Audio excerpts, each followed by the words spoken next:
to Today on Big House Sport. We are back here for another NRL Positions Tier Maker, and I am super excited for this one here today. We have got the front row forwards. Obviously, if you guys don't know what this is, basically every single year we come back here, we talk about every single player in the NRL who's looking likely for a starting gig. Today, we're probably going to have a couple of guys that might not get there, but in the same sense, we'll be thereabouts. And we've got about 43 players to get through today, so definitely put your feet up and get ready to listen to pretty good analysis for the next over 2 hours, I would personally say. Obviously, we're going to have in the what's it called? It's going to be in segments. So if you click on the time, it'll come up with the player that you're necessarily after.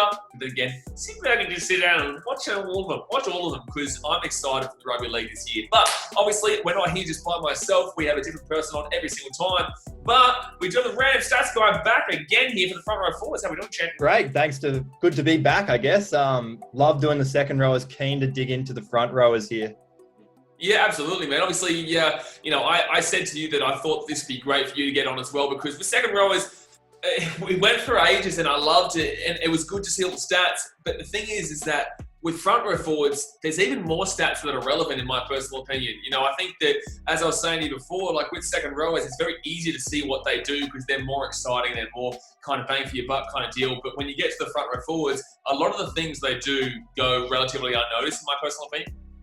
Yeah, absolutely. You're definitely right here. I think there's a lot of stats that we can uncover for a lot of players who you might not have at the top of your list for front rowers that are going to surprise you, and a lot of household names that are actually not performing as well, per minute or what they produce when they are on the field.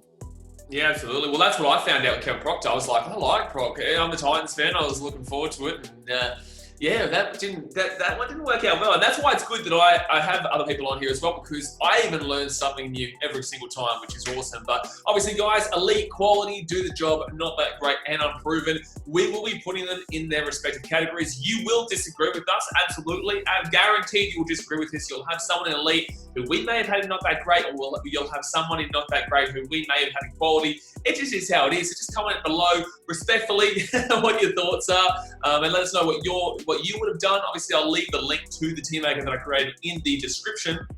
And also one thing, if you're a player watching this, we appreciate you. Do understand that if we put you in not that great, we're kind of just giving you a bit of motivation to say that you're not necessarily doing too well in the eyes of the fans necessarily right now.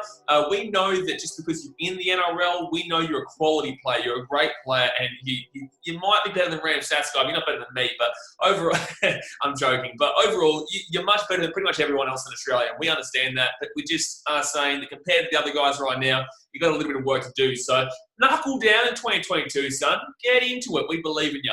But I reckon we should get underway here, because we do have a heap of guys to get through. You ready to get cracking? Let's do it. Alrighty. First up here, we do have Mr. Aaron Woods here from the Cronulla Sharks. I am going to start this one off and say maybe not at the peak that we saw a few years ago.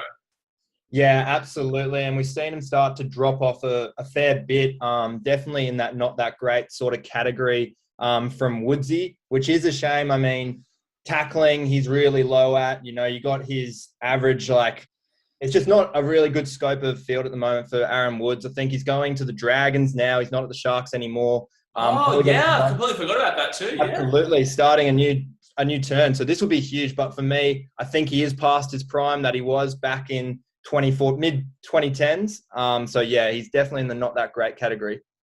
Do you think he's going to get the starting position at the Dragons, considering I can see Jack DeBellin there and also Paul Vaughan not Paul Vaughan. What was the other one? Blake Lawrie that we're about to get to in a second. Do you believe that Aaron Woods is going to be able to knock that starting position? I think he's in the same sort of boat as Tom Burgess. Tom Burgess, I think it is, or if the other one, George Burgess, I think it is, who's also at the Dragons. There's a lot of Burgesses, man. I know. It's definitely not Sam or Luke. They got dark hair.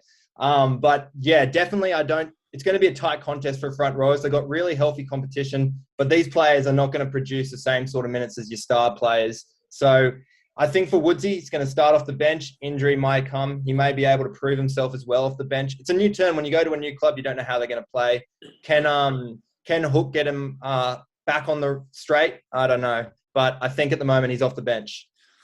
Yeah, so we'll put him in not that great there. It's sad to see that we're starting off this list with someone in the bottom category, but it just kind of is what it is. And unfortunately for Aaron Woods, he hasn't been his peak for a little bit now. But, I don't even know how long he's got to change it, to be honest with you, because he's not exactly a young pup anymore. But good luck in 2022.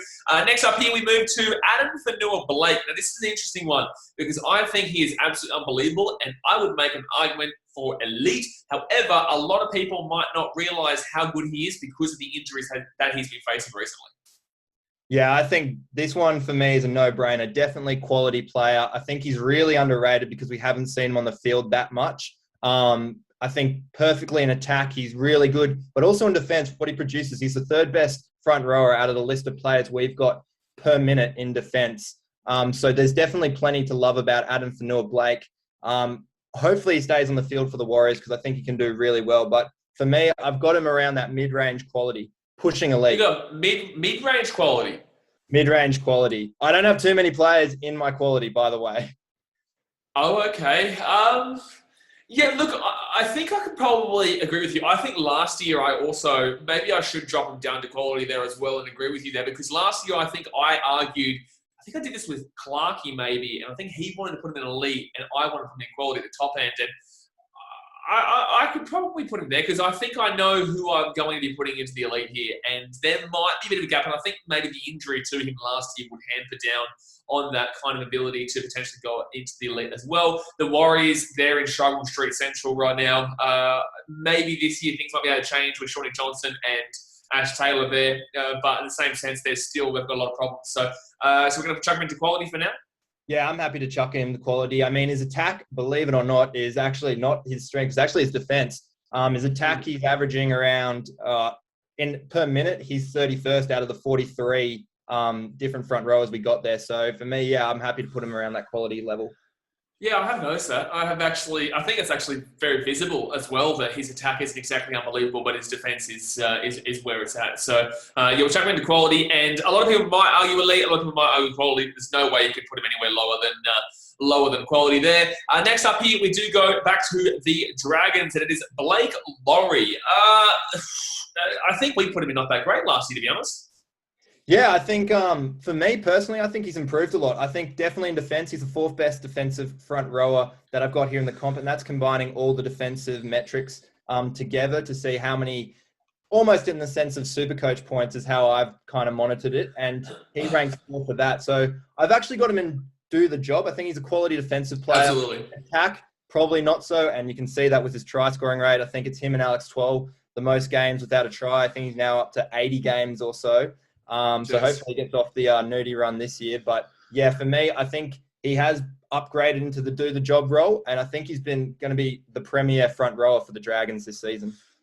Yeah, look, I would agree. I think that he's better than what he was when we were going into 2021. I think he had a better year. I don't think he's anything special, and I think his ceiling is probably do the job. I don't think that he could ever really breach that top end to the job, or even probably the middle end to the job. And that's not even necessarily a negative thing. A lot of the props that you see nowadays, maybe back in the day would have been more just do the job. But I think with Blake Lawrie, I think what he does is good enough. And I think that he definitely is better than not that great and does his job. So that's what the tier suggests, and I reckon we put him in there. So you're agreeing? Yep. Yep, let's do it. Perfect. Alrighty, next up here, we go to Braden Hamlin-Uele here for the Sharks. Now, there's no guarantee that he gets a spot either here. We do have a couple of Sharkies boys here, especially with Toby Rudolph moving from the lock down into the front row because of Finucane, who has come in there from the Storm. What do you think about Braden? I think he's definitely played enough games now that you could rate him. It's difficult, but I would probably be putting him maybe upper end to do the job. Yeah, see, I've got a different take. Out of all the rankings of all the front rows here, I've got him down at the bottom around that not that great category. And believe it or not, I actually rate his ex-partner in crime in the front row, Sharon Woods, as you referred to him earlier, above him. Really? I think, he doesn't get too many minutes. He's dead last on how many average runs he makes per game. So his attack's lacking in that regard.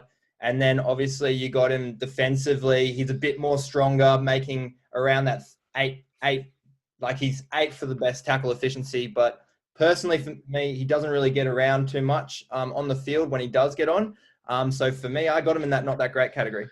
Do you know how old Braden Hamlin-Uele is? Because I think this will probably decide for me whether I would say maybe the lower end of the job or upper end not that great. Because I think that for me, I don't know why I said upper end of the job. I probably would have said middle to the job. But in the same sense, I don't know. Sharon Woods, he's obviously a bit aging now. Do you know how old Braden Hamlin-Uele is? Yeah, he's around the same. He played in the same 20s team as Brandon Smith and Kickow and all that, and the Cowboys. So he's around their age. He's 27 years of age. And then just want to quickly have a look here at Aaron Wood's age. I nearly just typed in Sharon. Is 30. They're not actually crazily different, to be fair. You might be onto something here. They're not actually crazy different. Like 3 years separate them. I think maybe because I would have thrown him, middle end of the do the job section. Maybe put him above Aaron Woods. Do you have a complete disagreement with that? See, here's where I disagree, and I've got some few stats that I'm comparing them to. You got Hamlin-Uele, who averages only 14 tackles a match, compared to Aaron Woods, who averages 10 more tackles a match. This is last season, by the way. This is when they're young. This is when they're striving. Next up, you can look at their runs, for instance. 8 runs per match, Woods 12 runs per match. So Woods technically is actually performing better per minute. He's actually contributing to the team a lot more than Hamlin-Uele is, whether you like the age number or anything like that. But for me, those sorts of stats kind of just back up how much work Aaron Woods has done compared to Hamlin-Uele and why I've got Hamlin-Uele behind him. This is why we got the RandomStatsGuy on you guys, because he knows his stuff and he's worked me down all the way from middle to the job. Don't know why I said to the top end, middle end to the job, and all the way down to the bottom. And I agree with you after all what you just said there. I don't know what it is. I thought that he was much younger than 27. I thought he was much younger and he was kind of more of an up and comer, but obviously not. I was completely off it there. But I'm happy to go down there and put him in not that great with you, to be honest with you. Alrighty, next up here, we will go to Bunty, the big Bunty Afoa from the Warriors. I'm not going to lie, I see some huge runs from him. I think he's an absolutely fantastic ball runner, but I'm not too sure, stats-wise anyway, everything else that is a part of his game. Am I kind of missing fantastic plays, or am I just kind of not seeing it because it's not there? I think for Bunty, for me, one of the worst attacking players. I don't want to crash on you here, Blaze, but yeah, for me, he's averaging 7 runs a match. He's only gaining 61 meters. When I'm talking about his ball running, I'm talking about when he gets off the kickoff and they pass the ball to him and he just runs it as hard as he possibly can. He runs That's hard. what I'm saying. I wasn't saying anything about his attack. He does. For the minutes that he does play, I'll give it to him. He's second for the most runs over 10 meters. That's where his hard running does. But he doesn't run it enough is what I'm coming at, I guess. And that could be because of the minutes he's playing. But for me, and there's a lot of Bunty fans. I know there's a Bunty Afoa, the GOAT page out there on Instagram. But I think that's literally because of what I'm saying. I think that the fans have been simply because of, and I that's why I said to you at the beginning, am I not seeing anything because there's nothing there, or I was just looking at his run backs from the kickoff, and that's the only thing that I associate with the name Bunty Afoa. Yeah, absolutely. And in that regard, then yes, absolutely. He's definitely one of the hardest ball runners, and you can see that from that get-go, but he just doesn't get enough minutes, I guess, to justify a do-the-job sort of player. He's doing really well. He does the 1%ers right, and I think that's pretty much his only asset, in all fairness. Of course, defensively, he's better defensively than he is in attack as well. He does put in. He's one of the top players per minute for every defensive decision he makes. So there's that too. I get the minutes are against him, but when you're contributing against the side and you're comparing it to the list we've got, he ends up in the not that great scale. Yeah, I'm just trying to figure out where you'd put him in the not that great scale. Because I just keep looking, I just keep getting a replay right now in my head of him running the ball back. That's all I'm seeing. That's what I said. I don't know kind of outside of that what he necessarily provides, and that's why it's good you said that. Where would you put him in not that great? I'm not a big fan necessarily of Aaron Woods. That's the biggest thing. I used to be, but I think he's really regressed a lot recently anyway. So that's why it's very difficult for me to rank above or below him, because I'm just not a big fan of him, regardless of kind of maybe the positive stats he still may have. Well, I've got him above Aaron Woods on this occasion. Yeah. I've got him above him. There's a couple of players above Bunty in the not that great category for me. We'll get there in a second, but yeah, definitely above Aaron Woods is where I'm happy to put him. Where were you going to originally put him? No, I would put him in not that great, and I probably would have put him above Aaron Woods. I think that that's why I said I don't know the attributes that he brings outside of the only highlight play that I can remember in my mind of it. So yes, I would have assumed and alluded to the fact that he's not actually doing it, and I'm not missing it. It's just not there. So, yeah, I think he's in the prime position for where I would have thought to put him. And there will be a few Bunty Afoa fans out there who don't like that, but I think they'll understand, based on what we've said here, it's just not looking absolutely fantastic there. But let's move here to Christian Welch.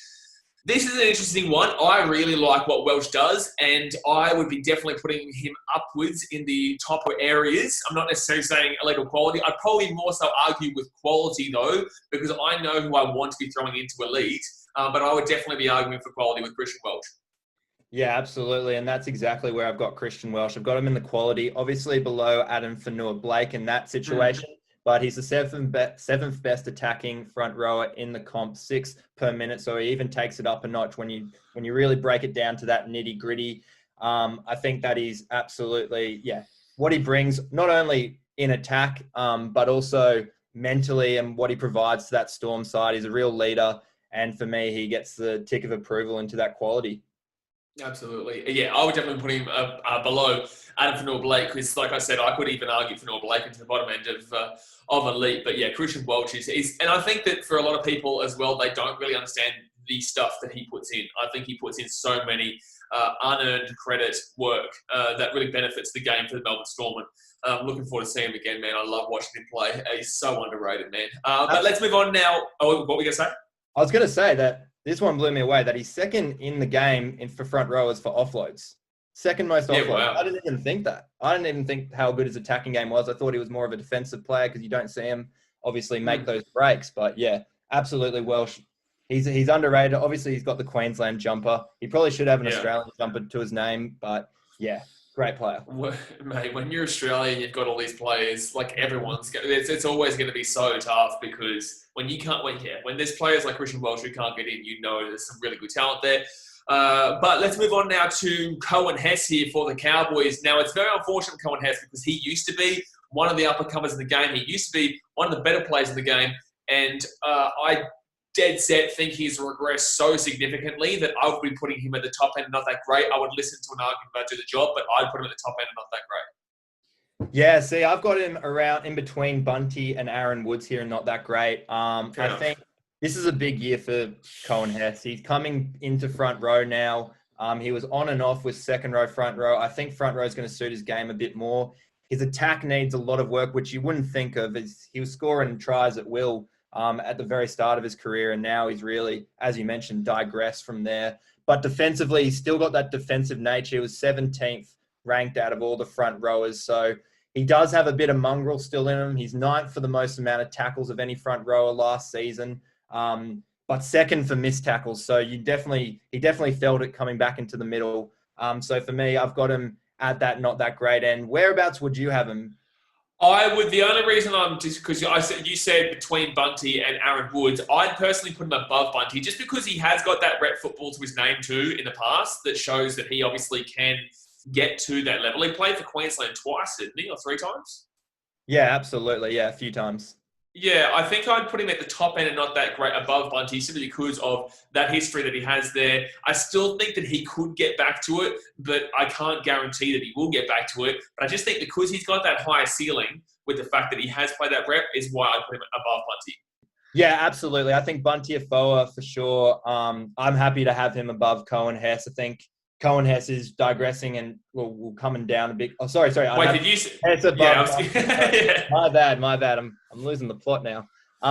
Yeah, absolutely. I think that there's still a lot for Hess to improve, and he's a player capable of improving as well. I think he's just as young as Braden Hamlin-Uele. I may be wrong, but I think they're around the same age. So he's still got some youth in him, and he just needs to get his defense right. He just fell apart in defense last season, as I mentioned. Second for the most amount of tackles. He averages one missed tackle per minute. So he just needs to start, working a little harder on that. He does, in fairness, make the fifth most amount of one-on-one tackles. That's probably half of it. But yeah, defensively, he needs to aim up, and in attack, he needs to call for the ball and start making some meters. Well, it's hard to shine in a Cowboys team right now that is lacking in a lot of the quality that we've seen in previous years too. So maybe that has been because he was obviously a part. I think he was a part of the 2017 team, wasn't he? Yeah, 2017, and that was his big year. Yeah, he obviously made his debut in the 2015 team, but didn't play in that grand final. Yeah, so he's obviously had a really good team between that 2015-2017 era with Jonathan Thurston still there, Michael Morgan and whatnot, and then now it's gone really far downhill. So maybe that's kind of where his career has plummeted a little bit because of the fact that he doesn't have that quality there anymore. But yeah, I still believe he's got the potential to bring it back potentially. Let's move on now to the Cronulla Sharks. It says here Dale Finucane from the Melbourne Storm. But he is in the Sharkies now. Now, there is potentially he plays in the lock position, and there is also potential that he plays here in the front row. So that's why I think he's also on the lock section. That was the first one that came out. I think he might have been, but I can't remember. But Dale Finucane, where would you put him, man? Because now you've got to also consider him coming to the Sharks outfit. But then again, it depends on if you want to consider going to the Sharks outfit and if that weighs into your mind. Well, this is what weighed into my mind, is that he's never started in the front row position before. So I was actually tempted to throw him into the unproven at the moment. But I know as a quality player, I'm sure because he plays in the middle anyway when he plays lock. And for that sense, I would have him around that quality area, probably beneath because he's so unproven at the moment for me in this position. So that is where I'd put him below Christian Welch, to be honest with you.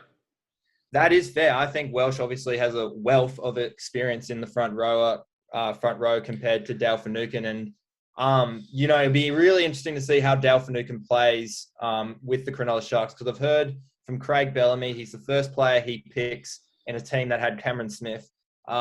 This is Craig's words, by the way. First player he picks every week. And I really want to see that shine at Cronulla, because if he can become that player, that Paul Gallen sort of player for the Cronulla Sharks, they'll go a long way. But he hasn't been tested outside of Melbourne, and this is where all the Melbourne players have their greatest test when they leave the club. Yeah, we've seen that all the time. The only one who really significantly proved otherwise probably would be Cooper Cronk or, to an extent, Greg Inglis and whatnot. But those guys are the best of the best in the game ever. So it's like, we see these other guys like what we're seeing potential, what Faisal Malawi's trying to do now at the Titans, or Finucane go into the Sharks. I'm starting to get a lot more excited with the Sharks. The more I do these team makers and starting to feel this team a lot more. And I think that, I would put him below Welch because, one, his size. I think he's more of a nuggety style player rather than Christian Welch, who's got probably a bit more lean mass on him. And that's probably why I would lean with Welch over the top of him. But would you disagree with that? No, definitely not. I think that if he had played games in the front row and it's stuck out a fair bit, had a few stats against him, I would put him above Welch. But I just think my mind's also saying front row, how does he go when he's starting? We'll see how it goes. So I'm happy to have him behind Welch for the time being. Absolutely. All righty. We go into the Newcastle Knights now. And we've got Daniel Saifiti. We've got a couple of Saifiti boys come up here. I think we've got his brother here as well, don't we? But Daniel Saifiti, what are you thinking of Daniel? Are you still as high on him as he was a few years ago? Because he was very high a few years ago. But unfortunately, the Knights have also not exactly been a great team for him to show off his skills.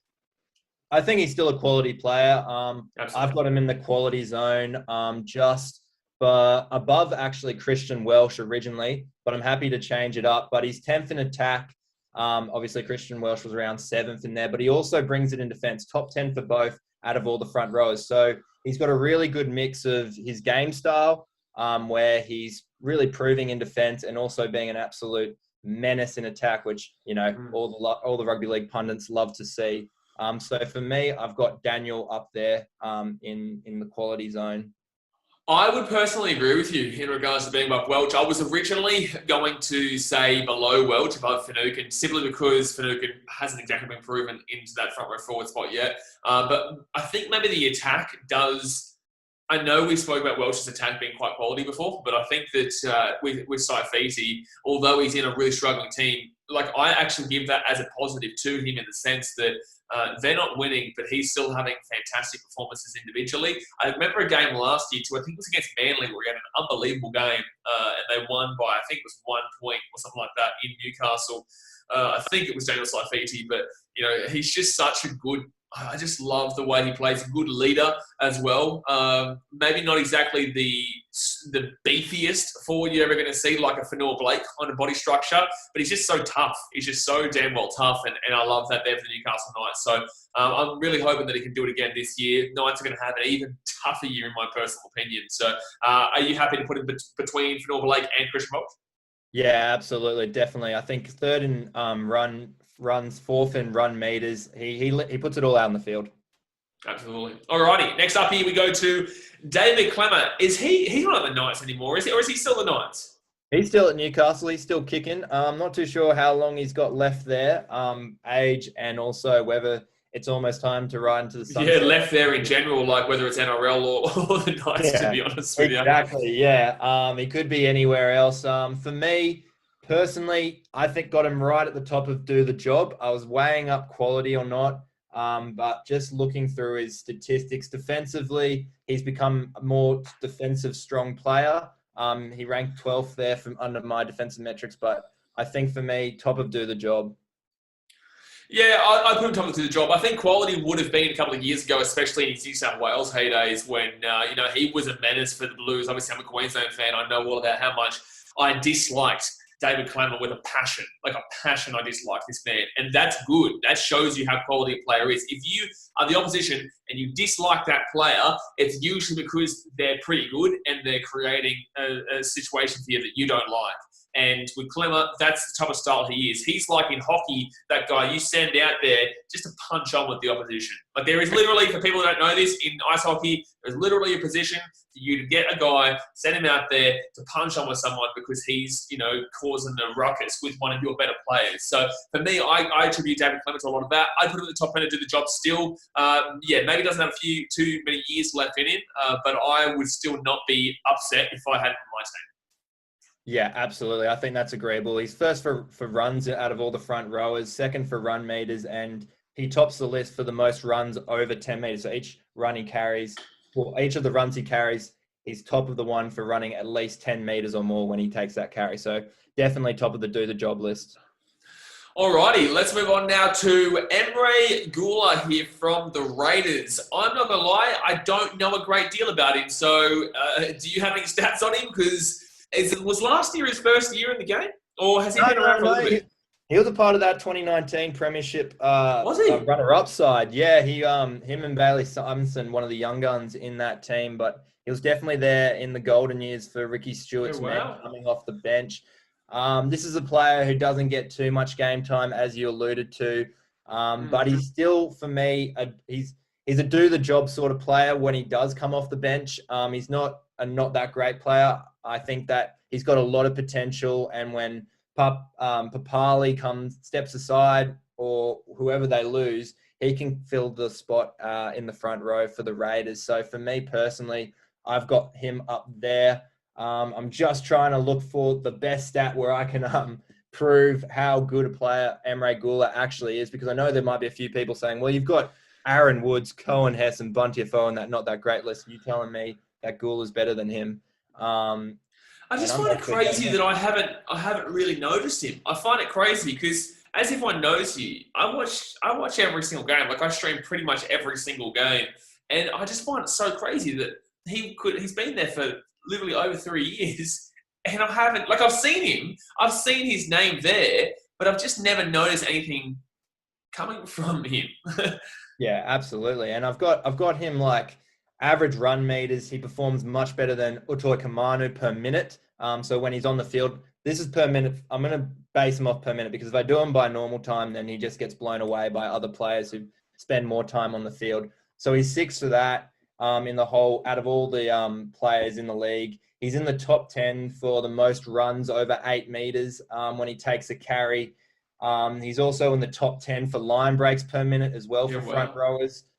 So, yeah, that's more than Jarrod, Waerea-Hargreaves, Welch, all combined. And we're talking about the attack of Christian Welch and stuff like that on top of it. And he's also put on a few tries, fourth out of all the front rows for tries. So his ball playing, his running, his attack is definitely his highlight. But yeah, I think there's plenty to like for Raiders fans, at least, that this kid is coming along really well. And even though he's coming off the bench, he's still got players like Tapine and stuff coming off the bench as well for Canberra. So have you got him in between Lawrie and Klemmer or below Lawrie? I've got him below Lawrie at this rate. Yeah. Like I said, like I said, I don't really know a great deal about him from the stats. You definitely do the job. But yeah, I'd have to take your advice there and put him below Lawrie. But in the same sense, you can still argue quite similar in regards to a few of those there right now. But let's move on now to the new Gold Coast Titans, man. Isaac Liu has him at the Roosters here. I am unbelievably looking forward to what this man can provide for the Titans. I was speaking to Toby Sexton the other day. I'm not too sure if that interview has come out on the channel just yet with myself and Toby, but there's just such positive raps about the leadership ability that Liu is bringing to the forwards. We've had some really young forwards, Feeder and Fast Malawi and all these young blokes coming through. Moeaki Fotuaika, who we're going to get to very soon. I just think that this is such an unreal signing here for the Titans and the experience. There is no way that I could be putting him. And I think that at the Roosters as well, I still think he was just such an underrated player who got some good ball running. And I would be putting him into equality. I wouldn't be putting him above a lot of these guys, but I'd still be putting him into quality. Yeah, for me, I've got Isaac Liu definitely in the do your job category instead of the quality level. I know defensively he's the sixth best defensive front rower in the comp. He's six all up in most tackles made as well. So his defensive leadership is really good. And as you're saying, his leadership off the ball, like I would assume players from the Roosters is just amazing as well. Where he does lack is in attack. I'm going to be honest. He only averages 11 runs per game, under 100 meters. You want to try and hit that 100-meter gap for me for a quality front rower, especially a player playing the minutes that Isaac Liu does per game. So for me, that's what drew me down a bit to the do your job category. He sits right in that average sort of pile when it comes to per minute performance. I think if I don't want to crap on a Titans player. I'm not here to. No, I know. I know I had Kevin Proctor in my sight last time. I'm starting to think you're hating on the Titans here. I'm starting to think you might hate the Gold Coast. No, it's all good. I think that. Look, I would probably still be putting him above if we're going to go down and do the job, because I do really like, and this isn't even to do with the fact this is the Gold Coast Titans. I really liked him at the Roosters. I don't know what it is. Maybe I'm seeing something more than kind of what's there. But in the same sense, I would still be having him above Klemmer for me.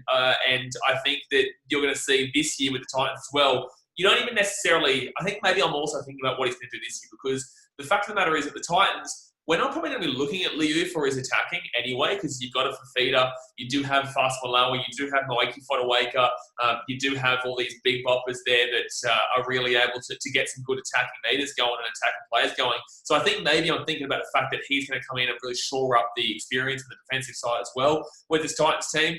But yeah, I would probably put him do the job based on what we've got here. Yeah, absolutely. And it's like it's a mixture. For attack, as I said, not that great. Is what I've got as an average or all round for the attack. And then defense, he's quality. He's a quality player in that sense. So I'm happy to leak him into the quality section at the bottom, but I wouldn't have him over Finucane, or I'm happy to have him at the top of the do the job. Well, I think we'll leave him now for do the job, and if it does, sometimes like later on, you can be like, oh, maybe now we're starting to think that he probably deserves to go up or whatnot. So I think we'll go with the top end of the do the job right now, because I understand what you're saying, but I want everyone out there to understand that this year is probably going to be a very big year for his stocks, and I do believe they will rise into quality by the end of this year.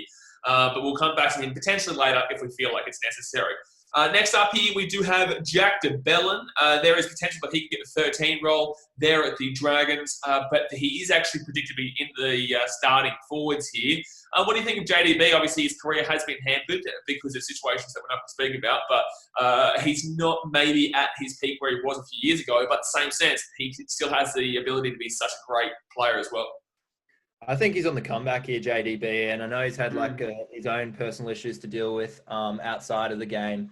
But sticking within the game, he is the best defensive front rower. I know he played a bit of games in the lock, so his stats are a little bit skewed that way, but he's making an average of 35 tackles a game. He's leading the charge in most one-on-one tackles a game. So defensively, he's really strong. But then again, it comes down to he's also caused the most tries out of any front rower in defense as well. His attack isn't great. His defense elite. So I've got him in that do the job sort of category around there. I agree. I personally would put him in between Klemmer and Liu, but then again, I could also understand if you want to put him below Klemmer and above Lawrie, but I wouldn't be putting him below Lawrie by any means. No, I think I've got him above Klemmer, definitely. Yeah. Are you thinking as well above Liu? No. On a personal level, because I'd have him below Liu. Yeah, I'm happy to have him below Leo. I think, especially he hasn't really played too many games in the front row. He's definitely going to firm as a front row for this season. So, I think just untested, and Isaac Liu feeling bad now that I put him in the do the job section. But this is what I'm saying. You start to feel it later. You start to feel it later on in these. Popping up already. And we're going to put him up. We can put him up now if you want. No, let's do it. Now we're doing it. We're getting the train going. We're getting the you wanted this. Everyone listening. I will be responding to comments. I love it. Alrighty. Yeah. Do you have your own YouTube channel, mate? I'm gonna have to create one to stop the barrage. There you go. Yeah. Exactly right. Only for PR. Yeah, exactly right. Yeah, fair enough. Alrighty, let's move on now to Jacob Saifiti. We've already gone with Daniel. Now it's Jacob's turn. I wouldn't be putting him near where his brother is. Let's put it that way. Yeah, absolutely. And Jacob is still learning, still growing. I'm not too sure. They are twins, aren't they? So they were born at the same time. So I can't say that either. So basically for me, less game time for Jacob. I thought 2021 was a big step up for him. I thought he really proved himself.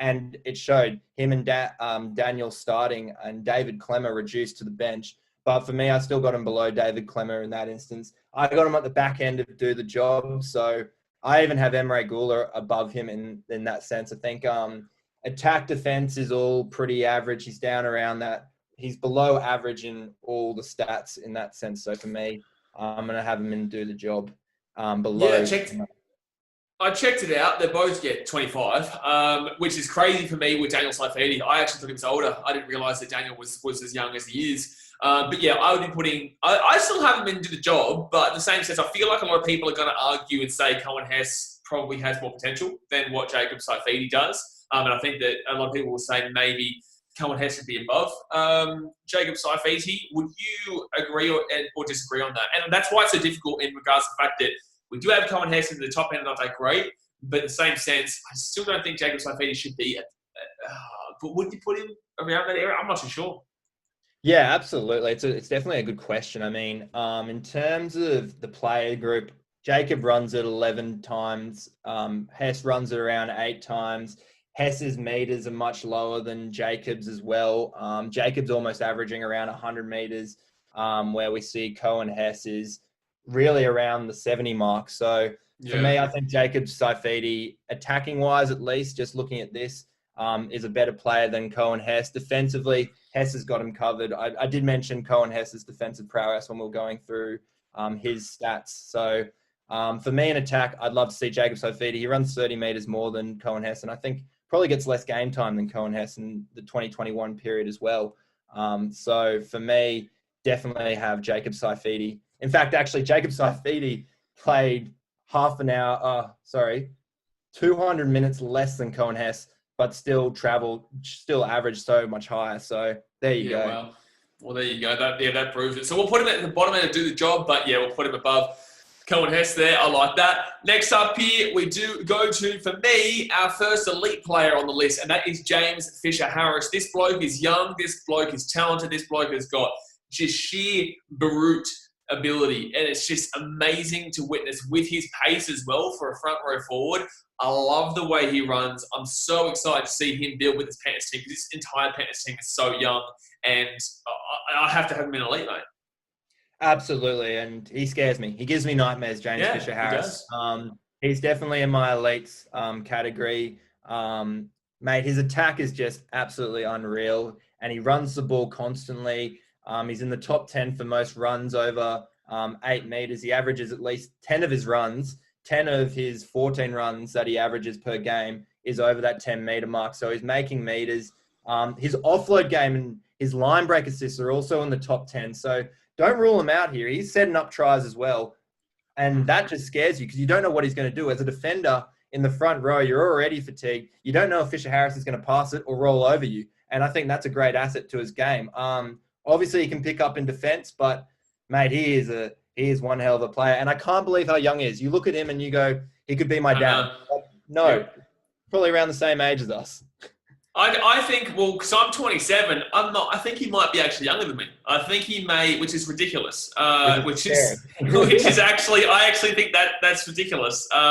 I'm going to actually Google this right now because this should be illegal if this is the case. He's 26 years goddamn old. He's 1 year younger than me.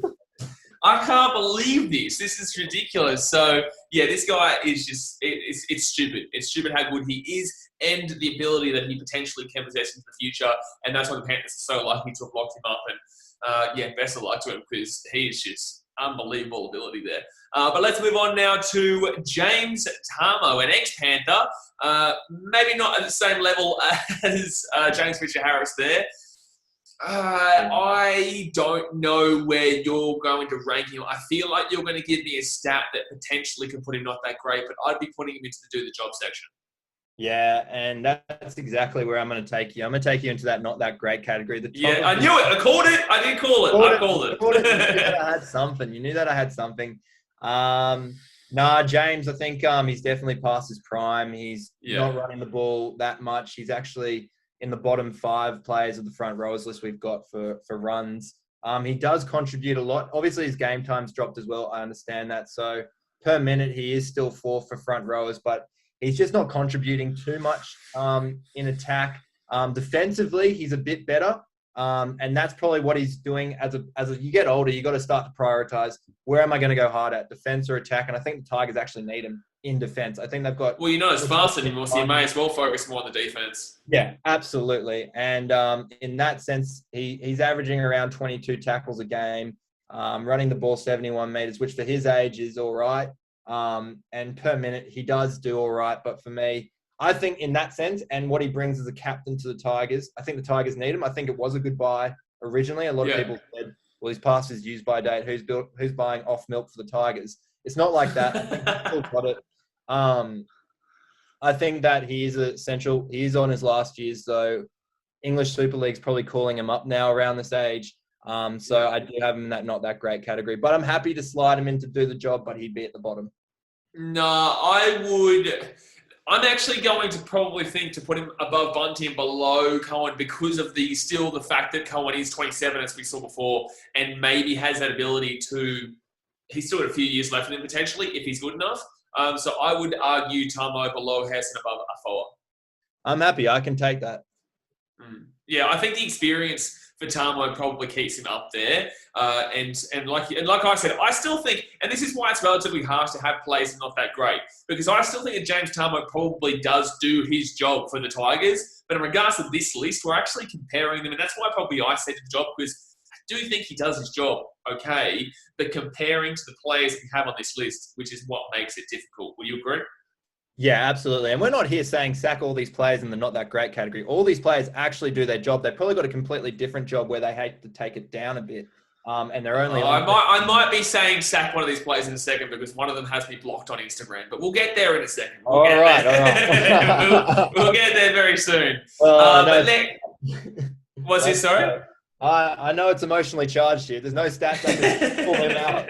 Yeah, no, they're coming. Don't worry. But next up here, let's move on to Jarrod Waerea-Hargreaves. And this is a tough one because he has been elite in the past, and some would still argue that he is elite. I think he's absolutely fantastic. And I think he actually went through a bit of a lull and then came back full steam ahead last year specifically, and maybe 2020. I'm not too sure if I'm having brain fade there. But it feels like he disappeared for a little bit and then just bloody rocketed home. And I would nearly argue that I could put him at the bottom end of elite.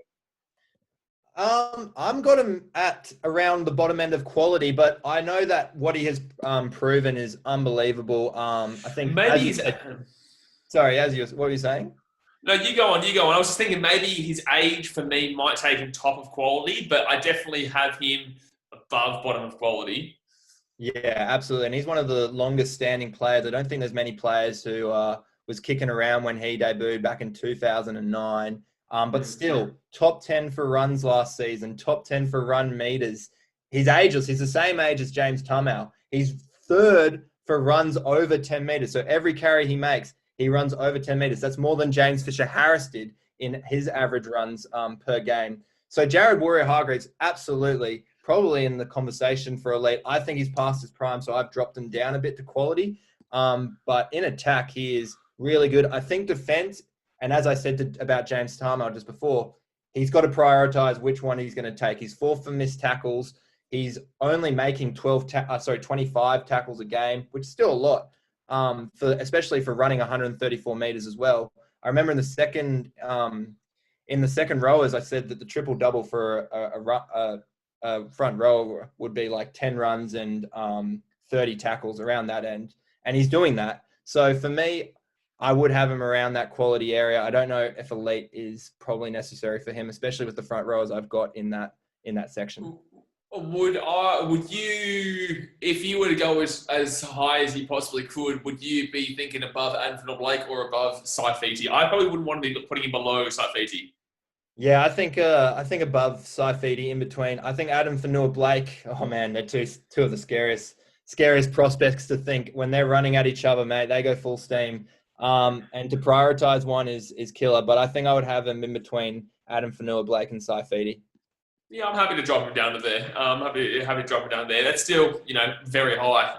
And that's the thing that I say all the time is that we sometimes will provide somewhat negatives, even though they're in quality. And right now, Waerea-Hargreaves is number 3, in regards to all front row forwards, as we currently got there anyway. And then, Saifiti is number 4. So that's the thing. Even though we're giving a relative negative to putting him down there, he's still absolutely fantastic. And you could easily argue him for elite or easily argue him for wherever you want in quality as well. But let's move on now to Jarrod Wallace.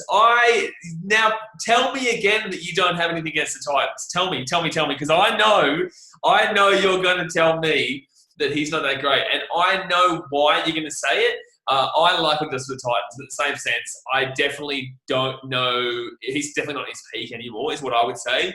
I love the bloke. I really do. I think he's an exceptional guy, very funny guy. But I still think that he's probably past his peak, and I'd still have him above a lot of those guys and not that great. And I'd still probably say he does the job at times. I think some of his attacking passes and offloads and whatnot can be great.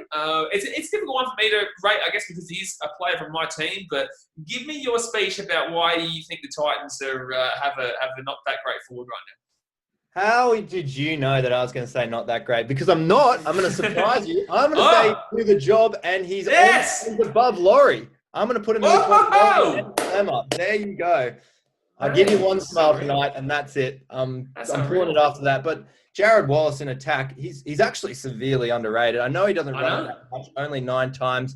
He made more average line breaks than Moeaki Fotuaika. I'm just going to drop that. Last season, averaged more line breaks. He's still got it. I know age shall weary him. He was second for front rowers for tries. He scored 6 tries last season. And 4th in try assists. So basically, try contributions, he rates first. Out of all the front rowers, he contributes the most tries, which would probably blow a lot of people on this podcast mind. But there you go. So I'm not saying I'm going to have him above Fotuaika, but I am saying that I've actually got him in do the job. And I've got him in between Klemmer and Lawrie. Yeah, I can agree. Like I said, I definitely could have seen him above all those guys and not that great. And I think the other reason, you know what though, I could even make a dead set argument for being above Klemmer, simply because Klemmer is more of a more of a tough nut. But Wallace, if you're bringing him on, like you said, in regards to his attack, he's just got that underrated flick pass that can come out of nowhere that can really get a line break going. Or obviously, he's not the paciest of forwards. We've seen him. We've seen him get a good chug going, which unfortunately in that game specifically, I think it actually kind of lost us that game. But in the same sense, I love Jay Well, man, and as a Titans fan, I'd put him above Klemmer. Would you completely disagree in regards to that? Because I'm happy if you want to put him below Klemmer. Mate, I'm going to put another stat to you. He contributed the same amount of line break assists as Wyden and Pappenhausen. So, mate, we're putting Jay Well above Klemmer. We're doing it. We're doing it. We're putting him above Klemmer. It is. There you go. More than Matt Burden. More line break assists than Matt Burden. Get out of here, Dogs fans talking. Put him in an elite while we're at it. Mate, chuck him at the top of elite. There you go. No, we're gonna let's relax on the top of elite, but he's still bloody. Look at him. Look, Jay Well, he's so inspirational, mate. I hope he's watching this. I know and he's been a lot on this channel quite a bit with interviews at games and whatnot. But no, he's a great bloke, and I love having him above Klemmer there. Next up here, let's go to the Melbourne Storm, Jesse Bromwich. Am I right that he, for 2023, has signed with the Dolphins, or is that just another Storm player that I'm messing up with right now? No, that's absolutely right. I think it's Kenny, his brother, who's still deciding on whether he's going to go there. Maybe by the time this stream's out, he might have signed, but definitely on the fence. Jesse Bromwich is a very interesting player to me, statistically wise. I've got him in do the job, and I know I berated Dolphins fans in the second row category around their players who they signed. But for me, I think he's also starting to get into the latter part of his career. He's pretty down in the dumps. Like, he's the second worst defensive player out of all the front rows that we got, according to the metrics that I'm running off here. He averages 17 tackles, which is the second lowest of any player. One-on-one tackles he barely makes. So he's like Hindy. He's just a flopper. He's flopping in on tackles, and that's how he gets his tackle count up. So essentially for me, Jesse, mentally, as a leader of the Melbourne Storm, number one. I think he's one of the most underrated leaders in the team. But for me, statistically, I can't warrant equality. So I'm just going to put him in do the job, and I'm going to have him just around Blake Lawrie. I might even have Blake Lawrie above him. I would probably put him above Lawrie. I think a lot of people are going to hate that we're saying this. I think a lot of people are going to come out and probably say, like, but because the name still has that maybe mid-2010s feel about it, a lot of people might not understand that he has, as you've said, kind of gone backwards in a lot of aspects in a lot of areas. I was going to say, like, if you were going to put him above J-Well, then I'd still take J-Well based on the attack, as we said. And Klemmer...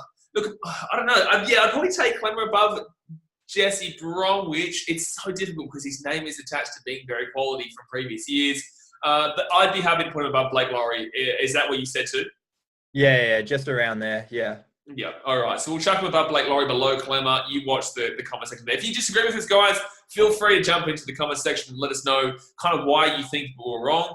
Please don't spend 23 to 24 comments telling me why, we are morons for that one, which people have done already. But yeah, obviously let us know your thoughts on Jesse Bromwich in the comments. Next up here, we go to the Raiders with Joe Tapine. He is potentially also the lock there. I'm not too sure. Or it could mean, do we have him in the second row too? Anyway, he potentially could play anywhere in the forwards, to be honest with you. But he is here in the front row. Where are you putting Tapine? Because actually, no, it was the locks, because I did it with Entertain House. Absolutely. I don't know where I don't know where I put Tapine. I wouldn't be putting him in. Well, I'd be putting probably. I'm going to let you go here, man. I don't know where I put Tapine. I think I was higher on him last year, and now I didn't really see anything from him in 2021. But then again, the Raiders were just simply that bad in 2021 that no one could really have a good year. Yeah, I think it's an interesting one with Joe Tapine. He's only starting to get into the front row role now. He played the back end of last year, all in the starting front row. And only played one game in 2020 at front row. Maybe that was probably part of the demise of the Raiders, was him going into the front row. But defensively, he still puts up really good numbers. He's a strong defensive player. in attack, everyone knows how hard he runs the ball. He's in the top 10 for most meters per run. But yeah, just for me, I've got him in do the job. As a lock, maybe I'd have him as a quality lock player. As a front rower, I'm just thinking about his positional play here. As a front rower, I've got him in do the job.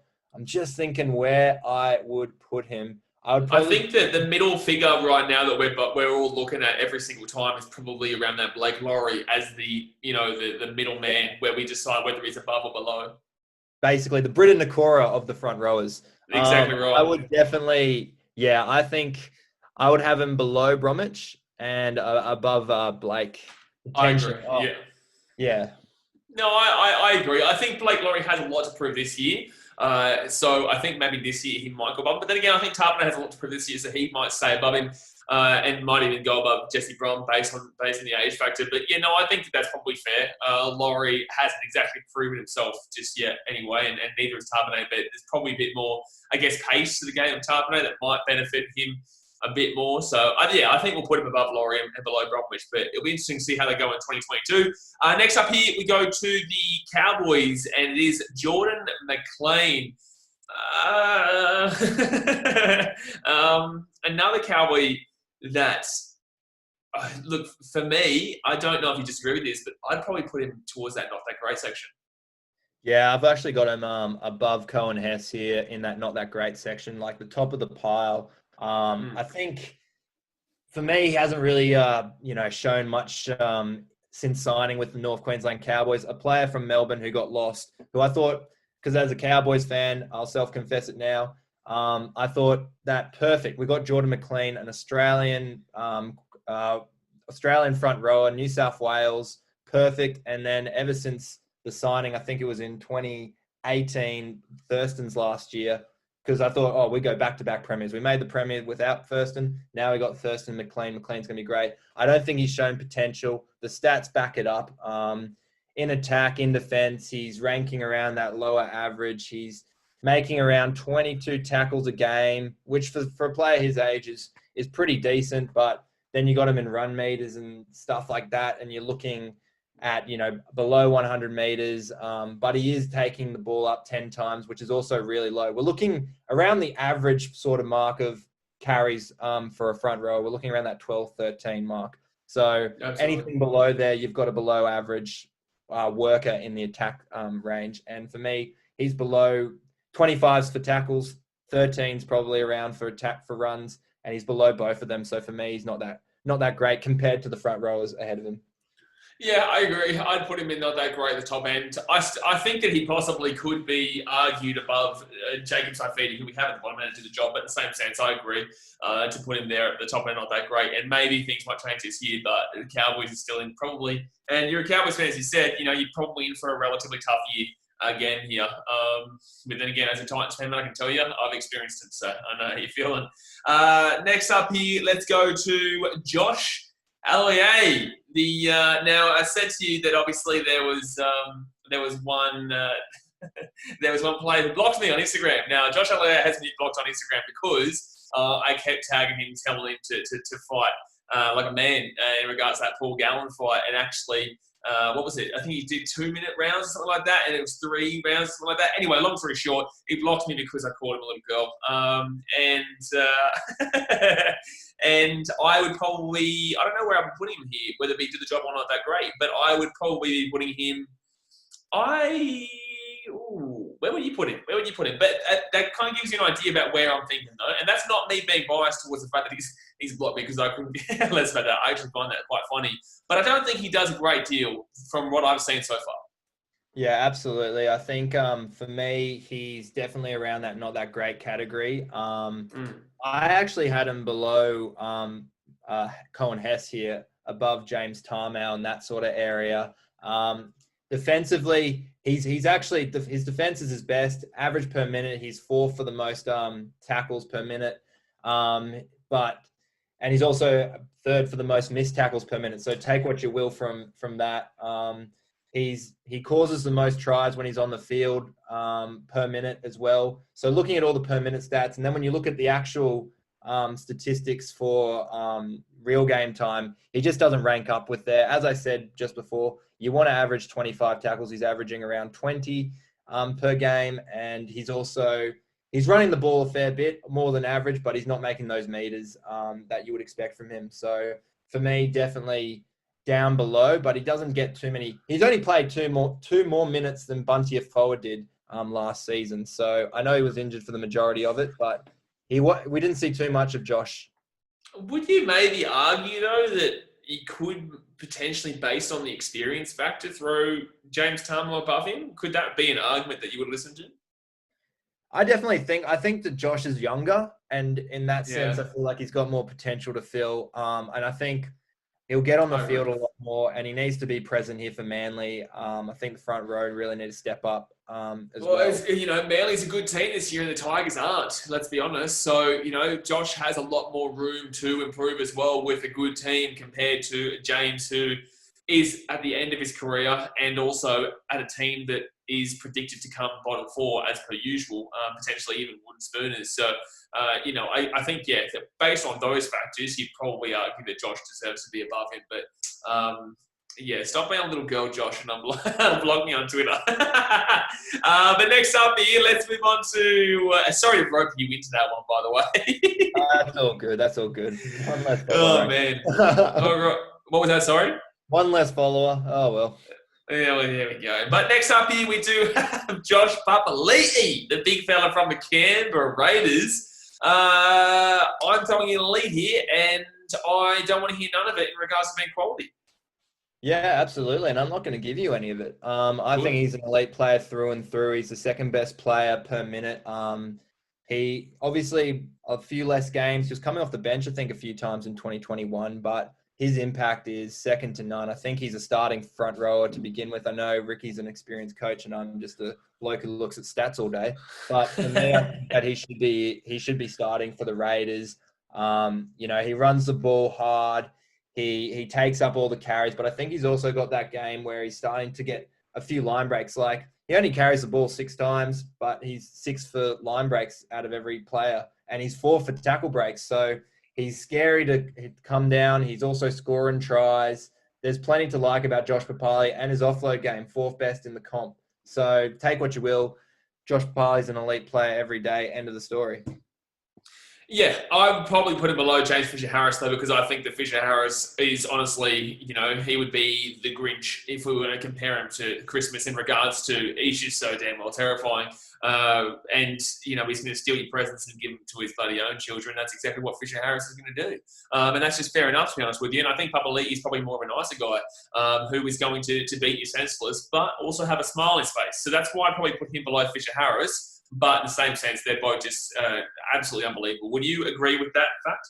Yeah, absolutely. I think James Fisher-Harris is definitely a better player. He runs it more. He's got more game time as well, so he contributes more to his team. So definitely above Josh Papali'i. And that analogy was absolutely perfect. Josh Papali'i sort of beats me up, but he'll take care of my family.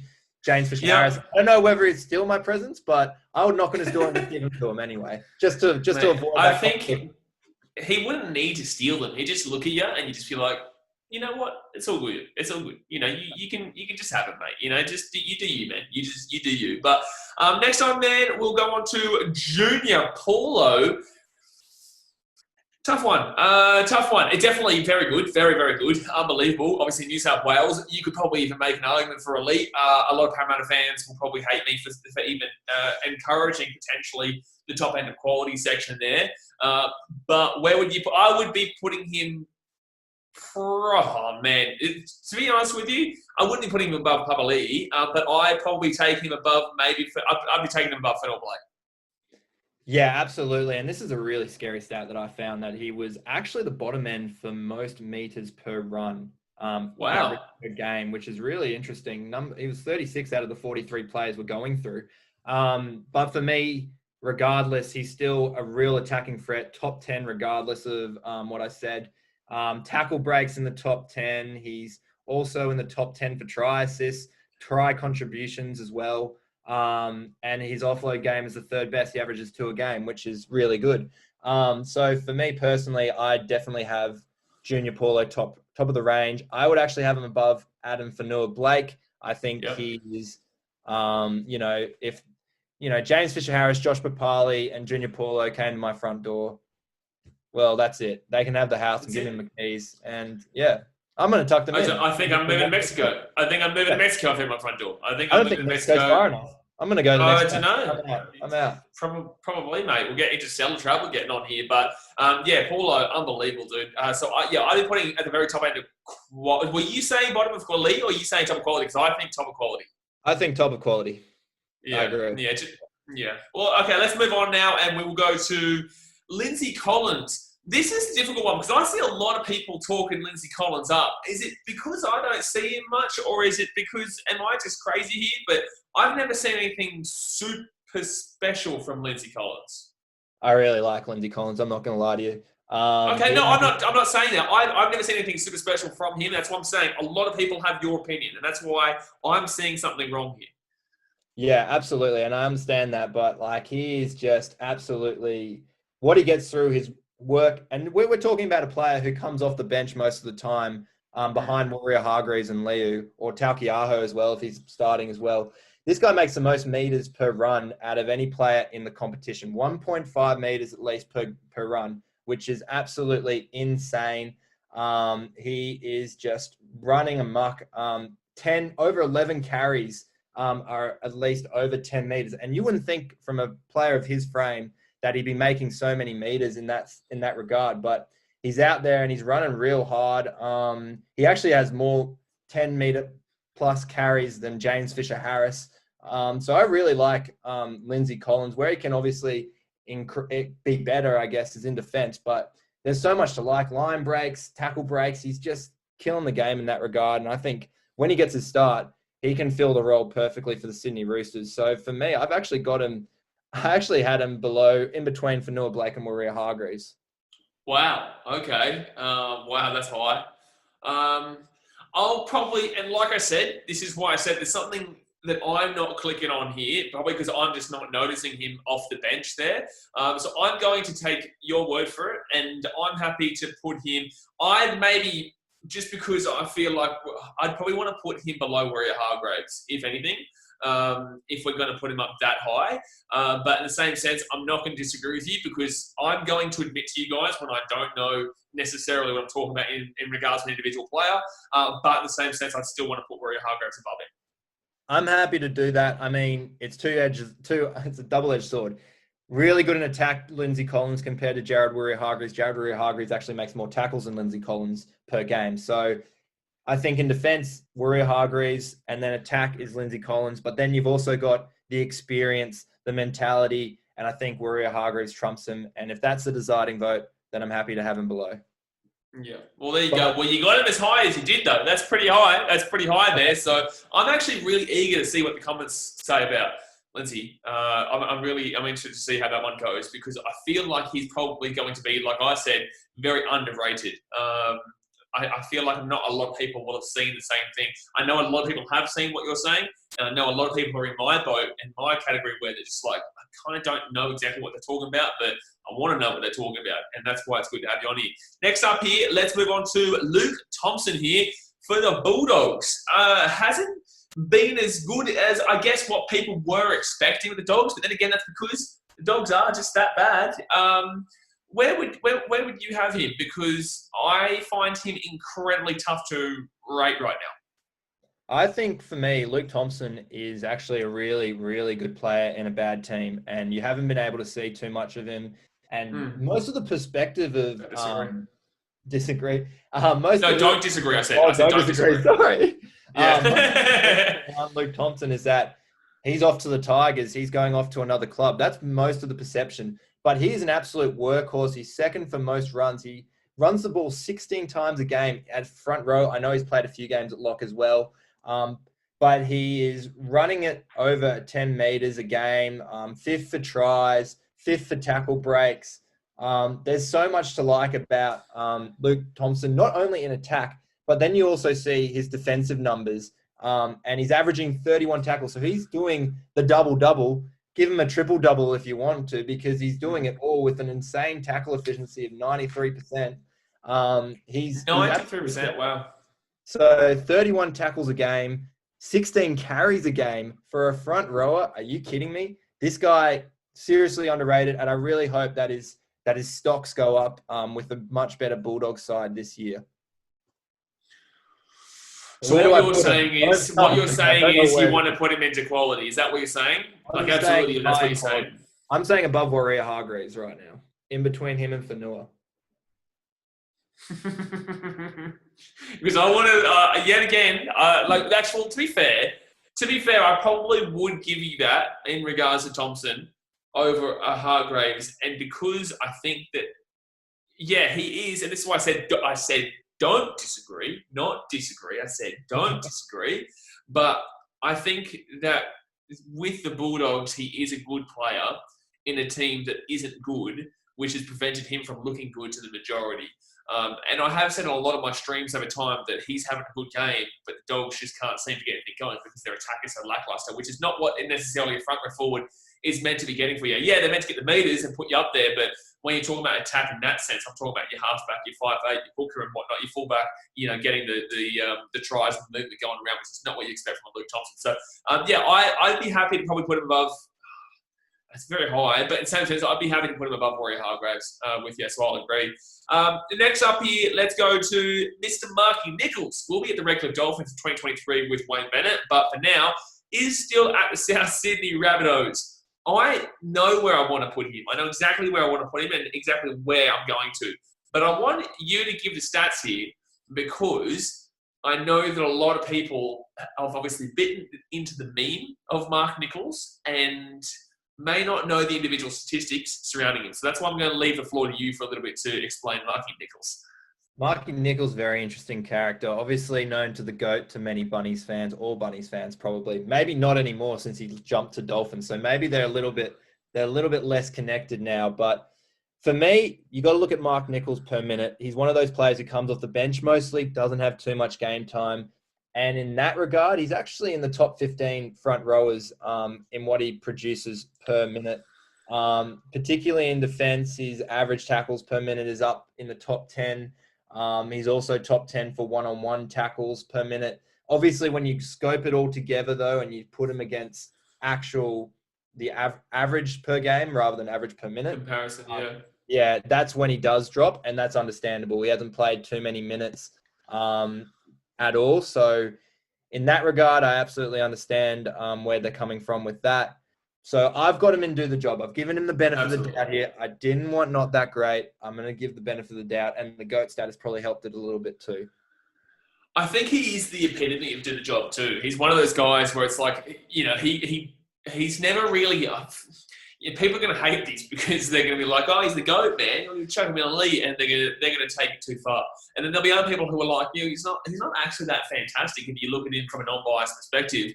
And that's why I think that do the job is just the epitome of what Marky Nicholls has always brought to his game. Even when he first came in and just his career so far, he's just always done what he needs to do. Where I was saying exactly where I'd probably put him is I would probably put him in between. I personally was going to put him in between Tapine and Jesse Bromwich. I think that's a bit high. I think Tapine's got bit more to prove, and he's much more reliable in attack. Above Lawrie? Between Lawrie and Guler at this rate. I think it's a bit more offensive to Blake Lawrie to have him.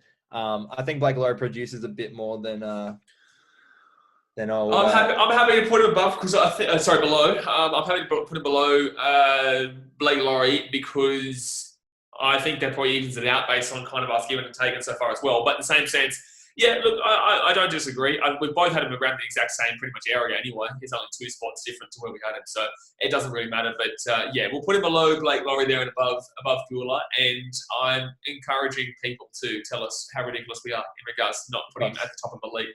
Absolutely. What was that? Just rip us. Rip into us. Just rip us, man. Rip us, man. Ready. Get into it. All right, next up here, let's get into Martin Taupau. I used to love this man. I used to think he was elite. I absolutely loved what he brought to the game a few years ago. Haven't seen a great deal since, though. Haven't seen the same kind of ferocity since, I guess, maybe... I would even, to be honest, argue since his Tigers. He was at the Tigers first, yeah? Yeah, absolutely. Oh, was he Bulldogs well before that, I think? Bulldogs, Tigers, and then Manly. I think the Tigers was what I'm thinking about, though, in regards to when he was at Yeah, his when he was peaking. best. Yeah. Yeah, would you agree with that, that his best was at the Tigers and that he's still been good at Manly? There's still a lot of good, positive aspects about Marty Tapau's game, but he's nowhere near elite where I probably nearly had him at one stage of his career. Yeah, absolutely. I think he's come down a bit, but he's still producing. He's still got 15 carries a game. Still quality. Still 137 meters per game. That's top 5 for both of those statistics. He's 4 for runs over. So out of those 15 carries, 10 of those are at least over 10 meters. So he's a scary player to bring down. He's 6 for tackle breaks as well, averaging 2 tackle breaks per game. So that he's still an attack. He's an absolute flair. In defense, that's when he starts to lack. And for me, that's where he goes down a little bit in quality. I've still actually got him above Addin Fonua-Blake. I know people are choking on some stuff here, but I've still included. Yeah, no, exactly. I can't do the Heimlich over Zoom, but if I could, I would. I know it's a very rushed thing, but I think that he's still got a bit of kapow in him. But yeah, defensively, it doesn't paint the nicest picture for him, but in attack, I think, and that's what people know him for, he's still producing some really strong numbers. How do I rebuttal this with you having him as the 4th best that we've currently got so far? I definitely had him in quality, and like I said, I had him in elite like years ago, but geez, that's high. I definitely would have had him above then. Well, look, to be fair, I'm looking down towards that lower end to mid end of quality. I'm thinking I'm just rising him further and further every single time I look at another player. Yeah, look, the more you look at it, the more you don't disagree with it, to be fair. Because I definitely think he probably is above Waerea-Hargreaves, even though Waerea-Hargreaves is absolutely superb. And I would, if I'm taking it in a draft-style, American-style draft, I'm probably taking Tapau over Fonua-Blake and also Luke Thompson. Yeah, exactly. But I'm also happy to drop him down a fair bit. I'm happy to drop him below Fonua-Blake if you really want to, because I do understand Fonua-Blake averaging more meters per carry as well. So I do understand that side of the argument. I actually kind of do want to put him above Fonua-Blake with you. You do? I do. I don't know. I think it might be just the attacking factor that probably gets it there. But then again, if we want to, succumb to the consensus of what the comment section is currently raving on about, I probably think that under Fonua-Blake is fair. But I don't know. Like I said, if I'm taking a draft right now and someone says you have to pick a forward right now between Marty Tapau or Addin Fonua-Blake, who are you picking? I am personally going to be grabbing Marty Tapau. And this is all opinion-based anyway, so that's what people need to remember. You probably do have Fonua-Blake above us, but for me, and I'm assuming, obviously, from what RandomStatsGuy has been saying here, we probably have above him. Yeah, absolutely. I think when you rate them together, Tapau's got the elite sort of attack and Fonua-Blake's got the quality, where in defense, it's like almost the other way around, where Tapau's do the job sort of thing, and then Fonua-Blake's around that quality elite area in D. So it's a very tough one to pick through. And I just want to put them over the top of each other because I feel like they're both the same sort of player, and they were when they were both playing for Manly. Yeah, I think they're very interchangeable. I think they're both, honestly, they were starting together at Manly, weren't they? Yeah, they were, exactly. Yeah, there you go. Geez, Manly, some good forwards at that time. But yeah, look, I'm happy with that one, and I think that, that'll probably cause a little bit of debate. But in the same sense, I think that's probably, as you said, they both could be on top of each other in the sense that no one of them is kind of probably better than the other, but just maybe that attacking prowess from Tapau probably gets it going there for what we've got as we speak. But let's move on now to Matthew Lodge. I'm calling him Matthew Lodge because of how he treated my Titans at the end of last season when we smashed them 42-0. And that's only for Lodge. Every other Warriors fan, I'm sorry for bringing that up, but take that one, Matt Lodge. Look, I think that his aggression can, if it was utilised in the correct way, he could be a good player, never a great player. I don't think he's ever been a great player, and I don't think he has the ceiling of a great player. I think his ceiling is probably middle end to do the job. I'm probably going to be putting him in the not that great section, though. That's really interesting because I've got a few statistics here that could sway you around Matthew Lodge and why he's actually worth. All I right. think he went to the Warriors for, I think it's around 600, 800K. To be fair, he does get a lot of money, and he does have a lot of teams, trying to get him. So I'm happy to prove him wrong here. Yeah, absolutely. I think in attack, he is a bit of an attack dynamo. He's actually ranked second overall out of all the front rowers in attack. Second for tackle breaks, 3 a game at least. He's also second in offloads behind Tavita Pangai Jr. on top of that. So you won't see him running too much and making too many meters, but he gets that offload away. Actually, sorry, he's first for front rowers, but second behind Tavita Pangai Jr., just as I said. Defense is when he starts to lack, and obviously you can tell that he's putting more emphasis on his attack. So I get that, but I actually had him just before. I actually had him in do the job, the top of do the job, above Jack de Belin. Sorry. Wow. Okay. Yeah. Your stats definitely do absolutely guarantees do the job. And Yeah. I wasn't ever that far off anyway. If I was putting him not that great, it was always going to be at the top end and not that great. I think his aggression does bring it down for me, and the fact that he does have those lapses in him quite considerably. And this is why we brought down Nathan Brown a bit in the locks, and we brought down Victor Bradley as well, because of his aggression, the fact that he can be susceptible to a sin bin or a send-off and then obviously hamper the team relatively frequently. But in the same sense, it doesn't justify not that great. I probably wouldn't be putting him that far up, though. Where is the lowest that you would consider in regards to Matt Lodge, in regards to who we've got so far into the job? Just having a look here. I'll go as far low as David Klemmer. I would probably actually have him above Jesse Bromwich, and that's a big statement. But as I said, we're looking at Jesse Bromwich, who averages much less meters, offloads, and all that sort of stuff. There's some parts of Lodge's statistical game and attack that is really good that I don't think justifies Jesse Bromwich to be a better player. Yeah, okay. Look, I wouldn't even necessarily say no to being above Klemmer. And this could be my Titans bias coming out of me, but in the same sense, like I said before, I love what J. Wall brings to the game for the Titans. So I would probably be saying we could probably come to a consensus here and put him below J. Wall, above David Klemmer. I'm happy with that.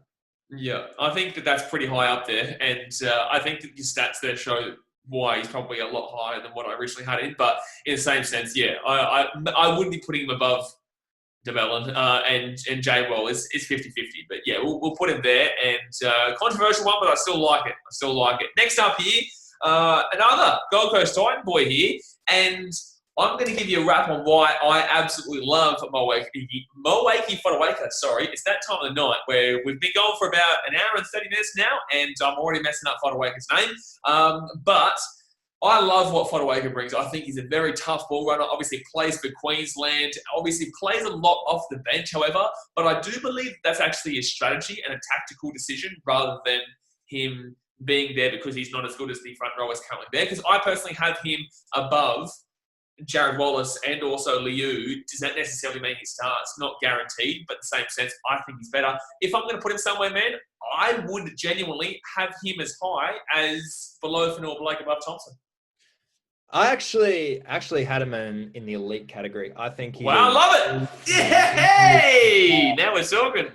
I dead set think he is absolutely a superstar. I know he doesn't start for the Titans, but what the heck does that mean? As a front rower, he can come off the bench. And when he's making the third most tackle breaks out of all the front rowers that we've got here, he's 9th for try assists, 7th for try contributions as well in the front row stakes. And he runs it around 135 meters, which is about the same as James Fisher-Harrods does, but he runs the ball on average 2 times less a game. So he's a scary prospect as well. One of those other players who he's just ball running. Very young too. Very, very young, which we like. We like the sprouters. So in that sense, then I'm having him pretty high up in the ranks. And he also commits in defense as well. He's also averaging around, let's take a look here, 23 tackles, which is pretty close to that average, around 25 tackles. So he's definitely putting it in on and off the field. I know it's controversial. I know a lot of people are going, Nathan, you're just giving Blaze one Gold Coast Titan in the elite category. Which is not what's happening. Yeah, well, anyone who's saying that, you can shut up. Anyone who's saying that, you can shut up because No, honestly, I do have him on elite. Go on.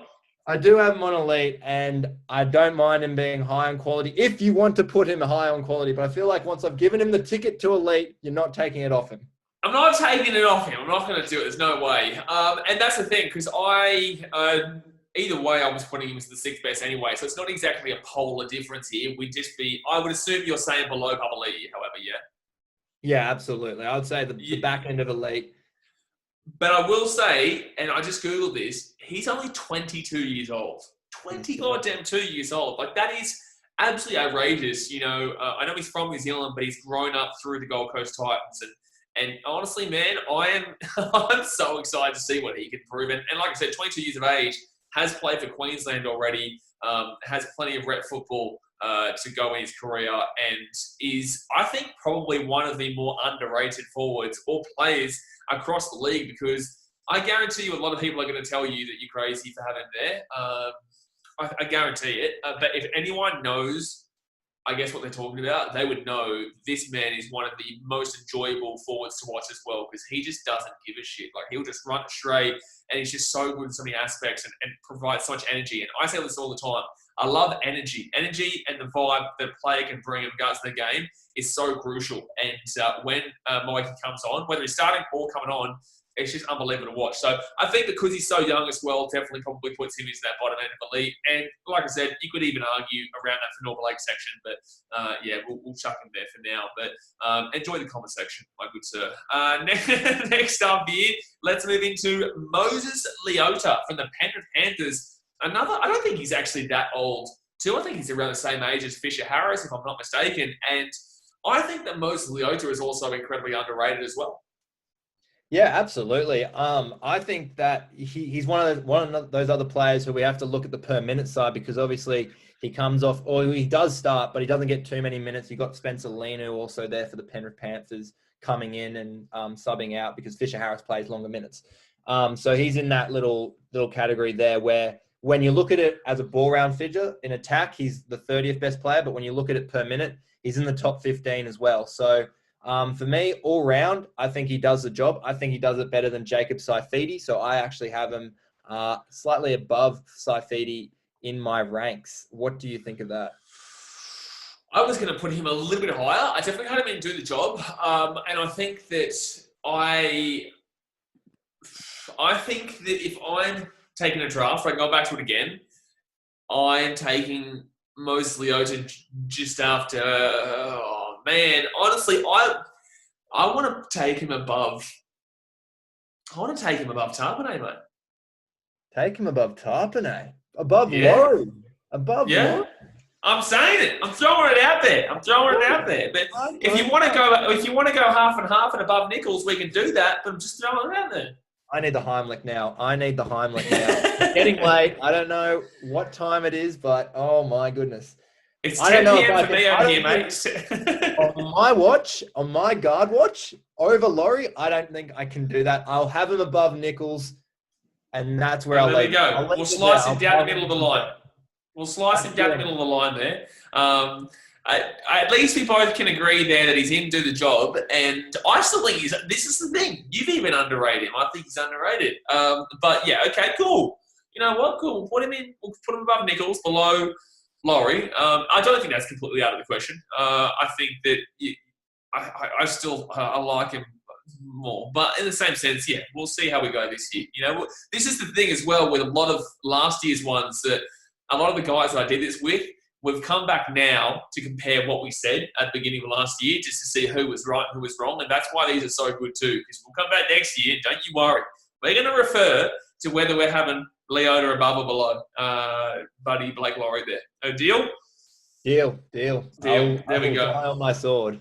Alrighty, next up, because I unfortunately died on my sword in regards to backing in a man named Joseph Leilua. I backed in a man named Joey Leilua, who has been a rep player before, has been centre of the year for the WMs and whatnot. And I said, you know what? I'd probably put him in quality. And he said, I'm going to put him in not that great. And, he, at the end of the year, didn't have a team. So that one put egg on my face. But next up here, let's move on to actually last year, just quickly, where would you have put Joey Leilua going into that season? Oh, I think Joey Leilua for me, oh man. When he wants to play, he's quality. He is quality. Thank you very much. But most of the time, it ends up being not We're great. moving on now to Paul Vaughan. We're moving on now to Paul Vaughan here, who is infamous. I would put him in the elite category, the number one in the elite category for being able to host a barbecue. I think he's got a really good barbecue technique, and I think it's fantastic just the way he cooks his steaks. But and I guess obviously Bellin's a really good part of that one as well. A lot of these Dragons boys there, but obviously Paul Vaughan, he's at the Bulldogs now. And it's going to be interesting to see what goes on with him because he did have half the year off last season because of the infamous barbecue incident. And the Dogs are a very interesting team. He does get to partner alongside Luke Thompson, though, which would be very beneficial to him. He is an experienced player. I find this very difficult to rank, though, because I think at parts of his career, he has been in quality. And I think maybe now he might be in do the job. For me personally, I've got him in the do the job section around that Jack Belin, Isaac Liu thing. I still think he is a quality player. He was fourth for the most runs that he took, and he ran more meters than Moeaki Fotuaika and James Fisher-Harris as an average. So he definitely was a workhorse. And let's not talk about his off-field game. Having all the boys over for a cheeky barbecue, that's pretty tough to organise. To get the whole squad there in a pandemic, I'm telling you, my mate didn't even come over there, and I only got 4 of them. So I think that's just absolutely extraordinary, and I heard the feed was great as well on top of that. So exactly right. But unfortunately, he can't rank for that, which I talked to you outside of the stream saying, hey, mate, we got to talk about the Weber, surely. And you said, nope, not on this one, so fair enough. I've got him and do the job. Right. Quality burgers. Well, elite burgers, but definitely, I'm happy to put him above DeBellin into the job though. Is that what you're saying? Yeah, that's it. I've got him above Wallace, DeBellin, and Leo. So see now you're starting. Oh wait, you've got him above Wallace, DeBellin, and Leo. Leo we've got at the bottom of quality. Remember? Oh yeah, my bad. I've got them all wrong. Yeah, that's so bad. Yeah. I think you had him in top end to do the job, and I had him in quality, and then we bumped him up. Remember, so that's where the mistake has come. You got to click on here.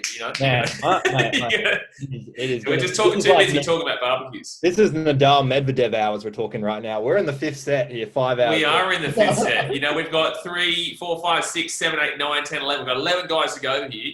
This is the we're coming around the final turn here. Next up here, we will go to, I think this is Payne Haas for the Brisbane Broncos. And this guy, there's no way I'm going to listen to anything that doesn't say he's in elite. And I would probably put him below Fisher-Harris. And I think that might be controversial, but I'd put him below Fisher-Harris. I think that is pretty controversial. And I've got him by far the best front rower in the game. A player who runs 160 meters, a front rower who runs 160 meters per game, 15 carries per game, and honestly, when you see him in defense as well, 27 tackles, the 7th most tackles from a front rower in 2021. So he's backing it up in defense, which is absolutely insane. I know he's young, he's youthful, but he's seriously fit. He is scary fit. The fact that he's backing up in defense for his teammates each time just speaks volumes to it, because in attack, he's an absolute menace. But what some people don't know is that in defense, he's equally as good, which is scary to think that he puts up those numbers. But 12 of those 15 carries, so only 3 carries per game of his 15 carries that he averages was below 10 meters per carry, which is absolutely incredible. He's 2nd for line breaks, 1st for tackle breaks. I'm about to just drop it all on you right now. Behind James. Oh, you're about to drop it on me. You haven't dropped it on me yet. You're about to drop it on me. Cool. Okay. Well, I've got more, but I understand we don't have the time. We don't have the time. But yes, for me, absolutely. You can't disagree that this player is not the best front rower. I'm Well, not going to look, take that answer. I love how I seem like I'm the villain, and I had him as the number 2. You know, like I only had him one spot below. You may as well put him at not that great if you're going to put him at May second. as well. You know, we may as well put him at unproven, because I honestly don't think we're going to have an unproven player who's going to come on this list here, which is the first time in history of these bloody team makers. But I guess that's what forwards are usually going to bring there. But yeah, look, I'm not going to disagree with you. I'm happy to put Payne Haas there in number 1. I'm just a big fan of the way Fisher Harris plays. So I think that might be just a personal kind of thing that I love, the aggression and ferocity that he brings. But in the same sense, if you're going to look at it as an overall player, yeah, you're probably going to chuck in Payne Haas as the number 1 there, especially with the fact that he does it with New South Wales too. And Fisher Harris is New South Wales as well, yeah, isn't he? Yeah, the 2 front rowers, the starting pair. Oh, does Haas come off the bench? Now you got. I think Haas comes off the bench there. I think he does, but that doesn't necessarily mean that he's classed as less. It's just potentially, like I said, with Moeaki Fotuaika, they use him in a different way. Like a Fafita from last year, where he's obviously the best second rower, but they just want to bring him off for that super sub kind of deal. But yeah, we'll leave Payne Haas there in first, and happy to hear anyone in the comment section agree with me that Fisher Harris might be above it, but I'm literally dropping in potentially 1 spot. Whoop-de-doo. Next up here, we move on to the Eels, Reagan Campbell-Gillard. What are you thinking? Very good player, but where are you thinking of putting him? I think he's a quality attacking player, absolutely. I actually had him above Lindsay, but below Jarrod. I had him around that quality area. I think that there's certain parts of his game that are really good. I think his defensive game could be a lot better, but when he's in open space, he's definitely one of the best players in attack in that regard. So for me, definitely around that. He's sitting around the top 15 in terms of his runs and attacking meters. So that's the only deterrent that I have there. And then when you see it in defense, he's just not putting up the same numbers, especially around Jarrod Waerea-Hargreaves, who is much his senior. So for me, I've got Campbell-Gillard just below Jarrod.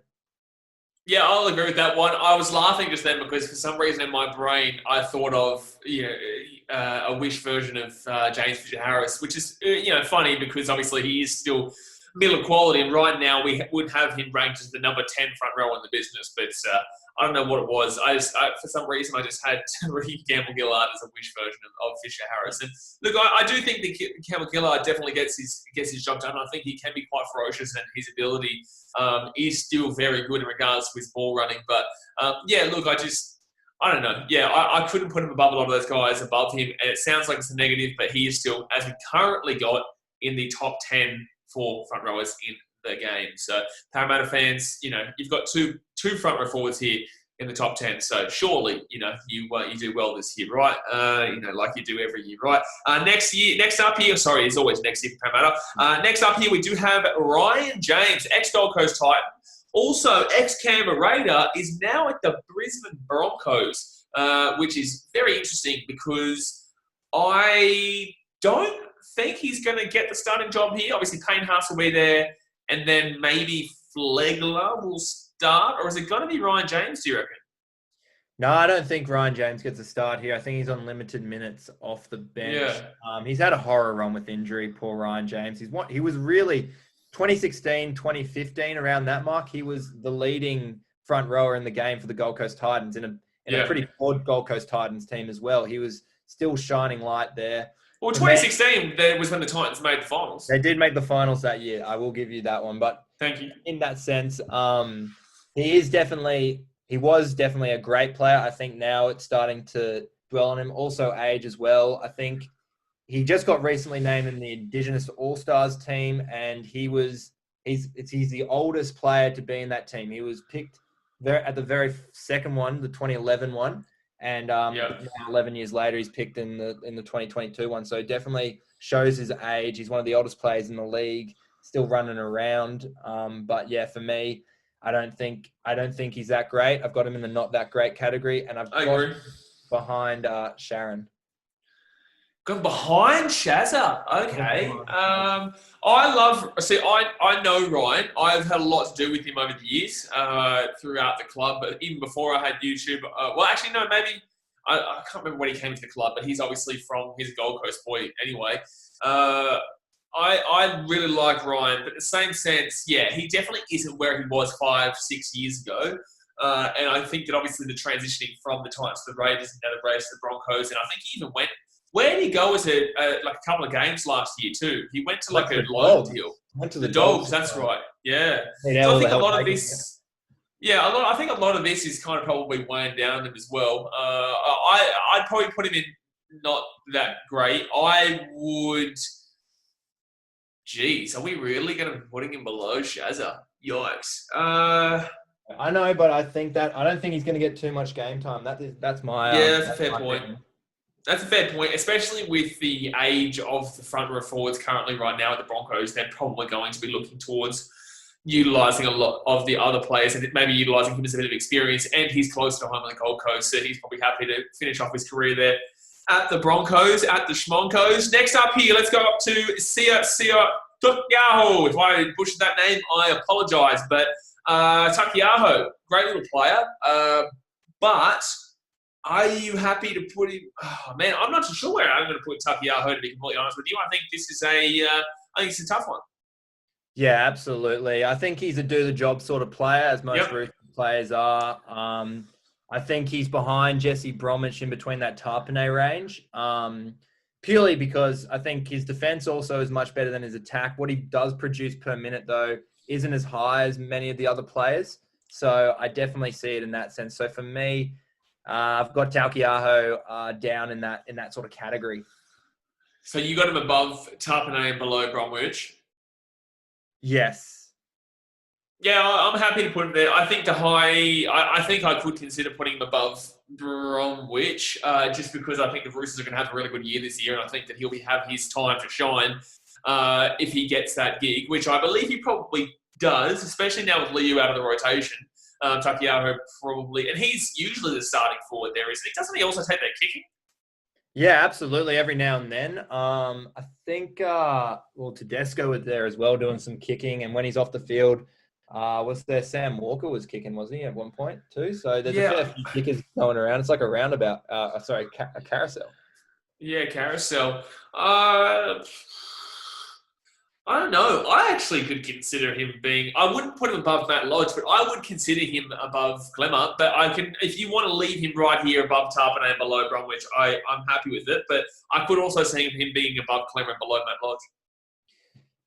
Yeah, I think about there. I'm happy with that too. I am. Yeah. I think that he also, he just brings a bit more to the game as well. And I think age is probably on his side, but he's probably later on in the 20s.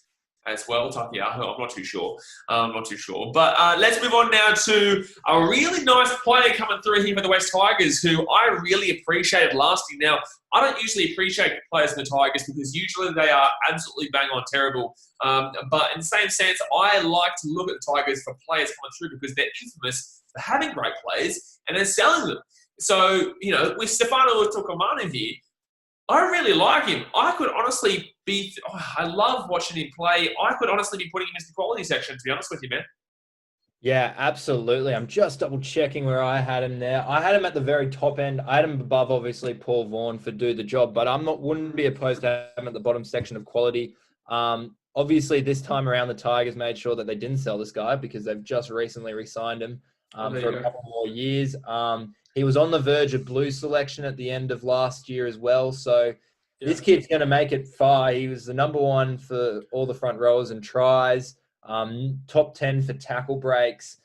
His attack is really good, 13 for try contributions at the Tigers, which is probably more than Luke Brooks, to be honest. But yeah, this guy's got some talent, absolutely. And while he's not getting too many minutes, he will still be out there. He does cause a few problems in the try and line breaks category. He's first for both of them for the Tigers. So defensively, he can be better. That's why I've got him in that do-the-job section. Attack, he's wild. He's scoring tries. We love front rowers who score pies. So, yeah, I've got him in that do-the-job quality section, right on the border. He need a border pass. So will you make him go through the effort to get a border pass into quality? Have you done a border pass? Those things are fucking wild. I'm not going to put stuff. He's either in Queensland or he's in New South Wales. Yeah, New look, South Wales, technically. I think we might give him the border pass, but still keep him below Liu. And if you want to put him above Liu, I would actually consider it. I think it would take a bit of documentation to be putting him above Finucane, but in the same sense, Finucane is also relatively, you could actually, considering we do need to put somebody in unproven, you could even consider putting in Finucane in some proven. But Utuikamanu, I would probably put him, based on his potential, I'm probably going to put him above Leo. And that's a big call coming from a Titans fan. That's you. I'm happy to have him above Liu because Liu wasn't originally in my quality list. I had him in the do the job pile. But yeah, as you said, Dale Finucane to me, essential worker. He gets through unscathed. He's going to need a little bit more documentation here with Toikamanu to try and top an essential worker. He's just an average citizen with the Queensland border pass who's gotten through the border. Just let him go, man. Just let him do his thing. Just let him do his thing. He's fouled it, and now he's free to rock and roll. Next up here, let's move on to Taniela Paseka. How long has he played? I'm just desperately trying to find someone putting unproven at this point. How long has he played? He's played enough footy, mate. Damn it. I know he has. Unfortunately, a player who is probably at the bottom of the do the job pile. I'm not going to say not that great because he does put a lot of effort in the limited minutes that he does provide, especially in I'd say above Saifiti. Sorry, below Saifiti. Above Mclean, I would have him. What I was saying is I'd put him above Jacob Saifiti. That is fair. I think that Jacob Saifiti, purely because he's a starting front rower now. He's starting to get a few more starts. He's got a bit more rep around him and played a lot more games. That's my sort of pickings here. Paseka, still young and up and coming. Starting off the bench, can't really knock Aloiai or Taupau out of their position. And I think Sean Kepi was starting over him as well in some games on top of that. So that's why I kind of put him below Saifiti in that sense. Yeah, no, we'll put him there. We'll put him below. I'm pretty happy with that one. I think that this year he could probably rise up a little bit. I don't believe he's going to be by any means equality by 2023. Maybe eventually he could be, but in the same sense, I still think he's got a bit of work to do to be rising up the ranks there. And yeah, if you're not really up and push out Josh Aloiai just yet, and we've kind of got him not that great, it kind of does. Make breathe the room. But in the same sense, looking forward to seeing if he can do it in 2022. Next up here, let's get up to Tevita Totola. Very interesting one here because he's had some. I think did he ever play for Queensland or am I skitzing? You're skitzing it.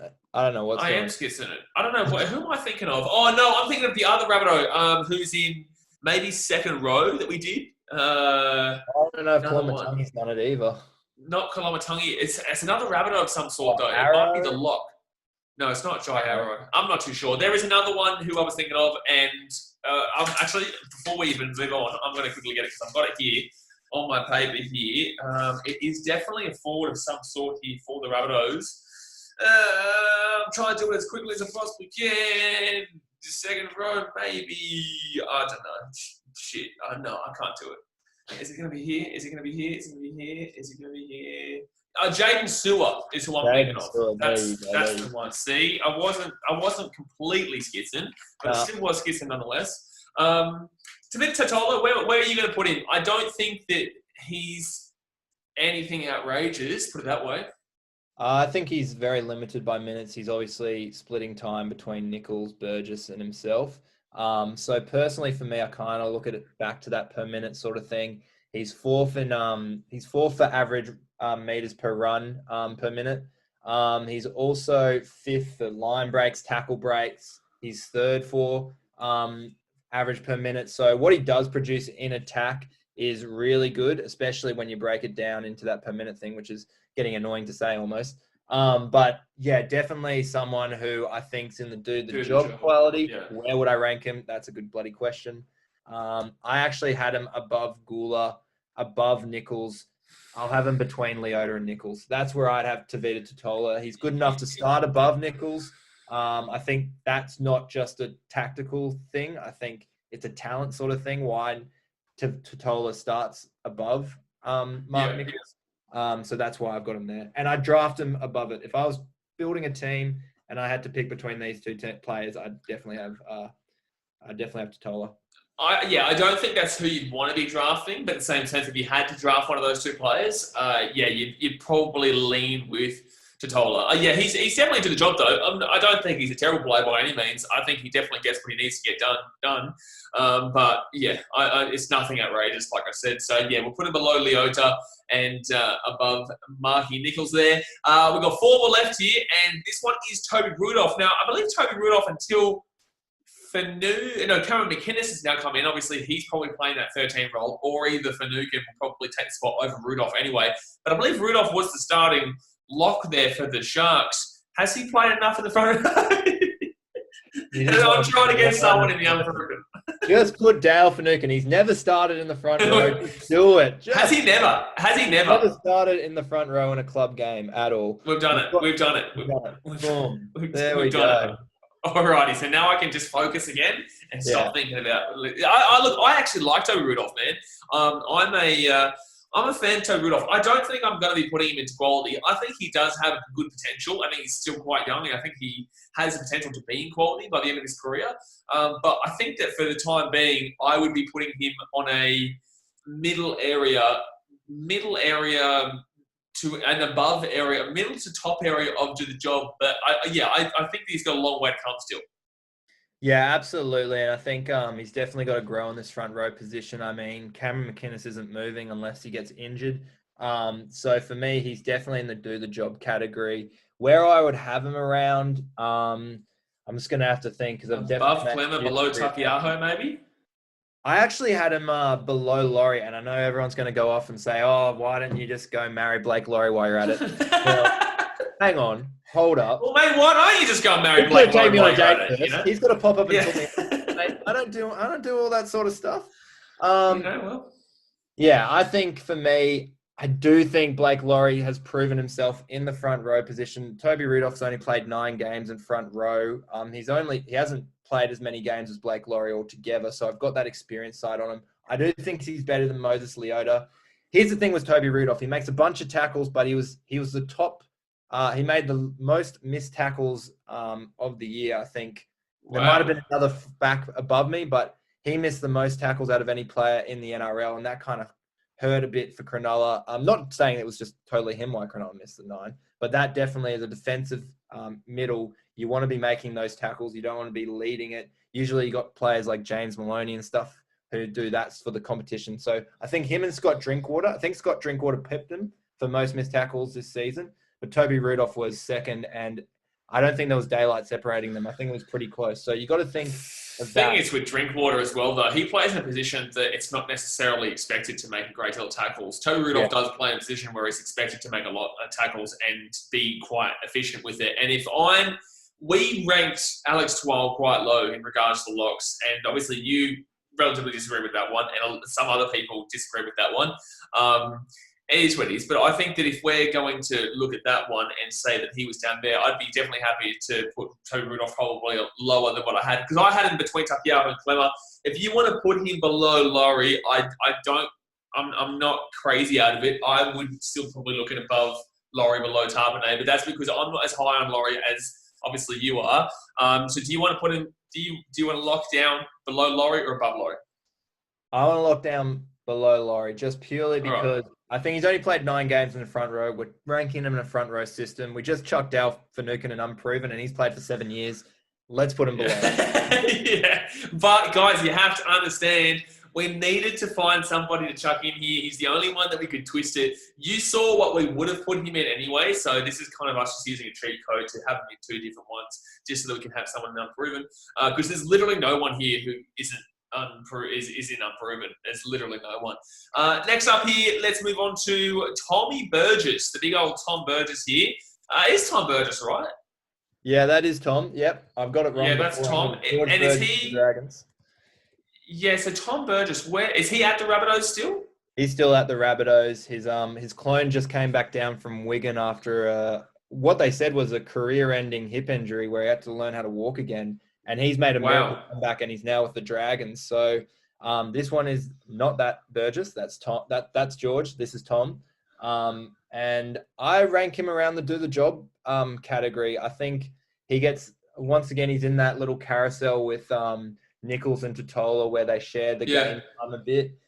So he hasn't really been able to prove himself too much. But I do have him above Blake Lawrie. Let's just put that out. So yeah, in between Lawrie and Tapine, I've got him.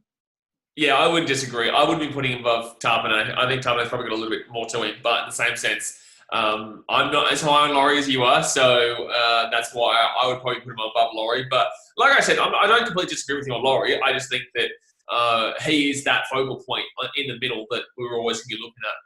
And it's just that you see him higher, I see him relatively lower. That's why it's a really good point where he's exactly at right now. But yeah, we'll put Burgess there, and I think that's fair enough. 2 more spots here to go. We're flying through now. We're flying through. Next up here is Tom Flegler from the Brisbane Broncos. Now, I know the next one is a flying Fijian, so I'm going to give him the raps, even though he might not play much of the Storm. But I'm going to let you have a crack here at Flegler before I do. Yeah, absolutely. I think Flegler, a lot to prove. He's also a bit of a hothead that people don't really understand, but he has been suspended for a fair few games as well. He did play 20 this season, which was much higher than usual. He hasn't got Bullymore there anymore. He's left. So, and Matthew Lodge obviously left as well for the Broncos. So he's got to step up into that role, and we were tossing up whether Ryan James starts or not. But I think the number 10 spot is Flegler's to lose. So for me, I think he's in the do the job category, but he's probably below Paseka at the moment. He's still got a lot more to prove in that regard. In attack, in defense as well, he's around that lower echelon. So yeah, just below Paseka, but just above that not that great category. And I think this kid's got some room to improve, and he could possibly make it into the Queensland side this year as well if he really has a really good season. I think I've heard a lot of people talk positively about Flegler. Obviously, it's yet to be seen, so hopefully they are right, and he does have a good 2022 season. But I personally can't.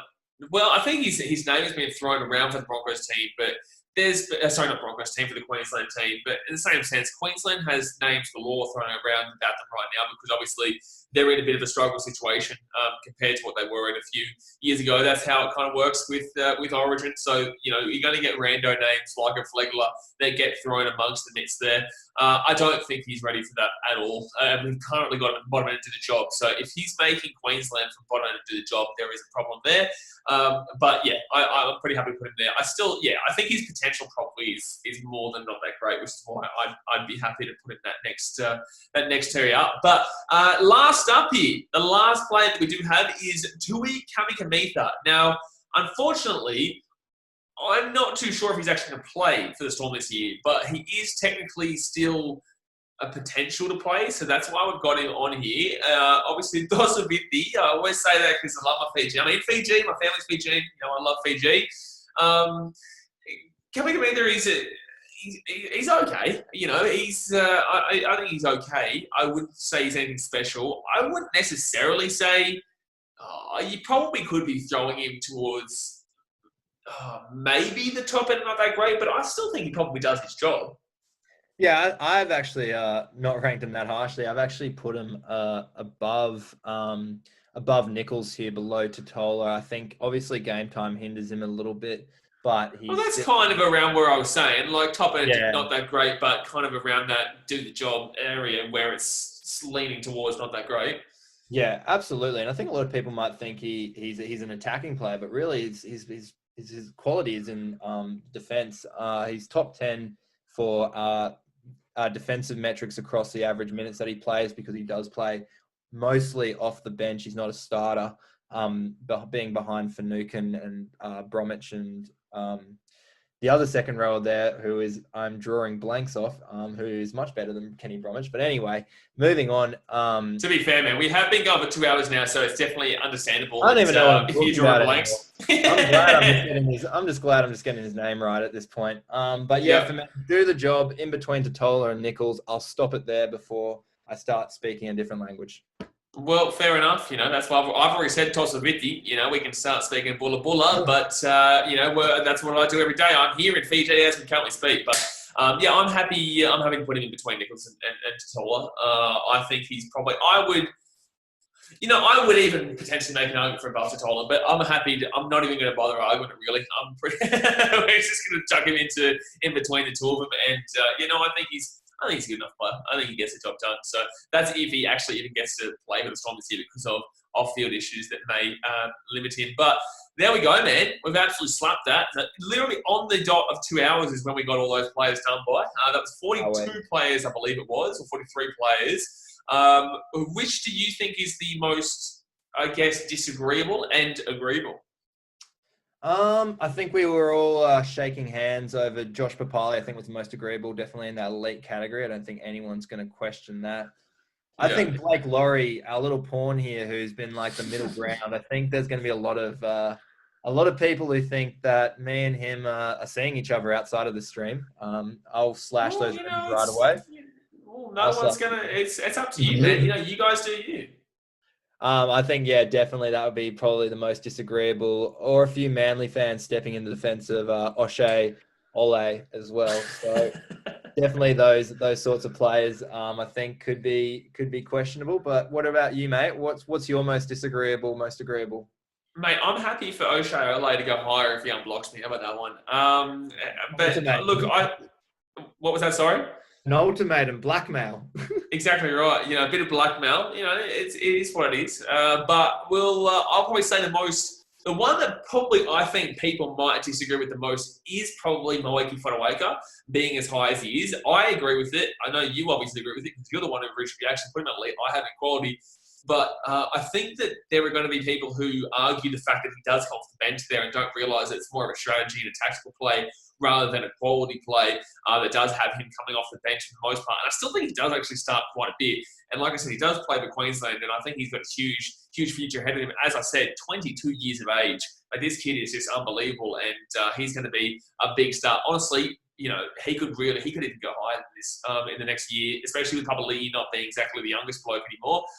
He definitely could be top 3 by the end of this year, potentially. I think the one that I think a lot of people are really going to probably agree. Well, I don't think you can disagree on Fisher Harris and Payne Haas being in those top 2. I think that's pretty much just the locked-on bowls is there.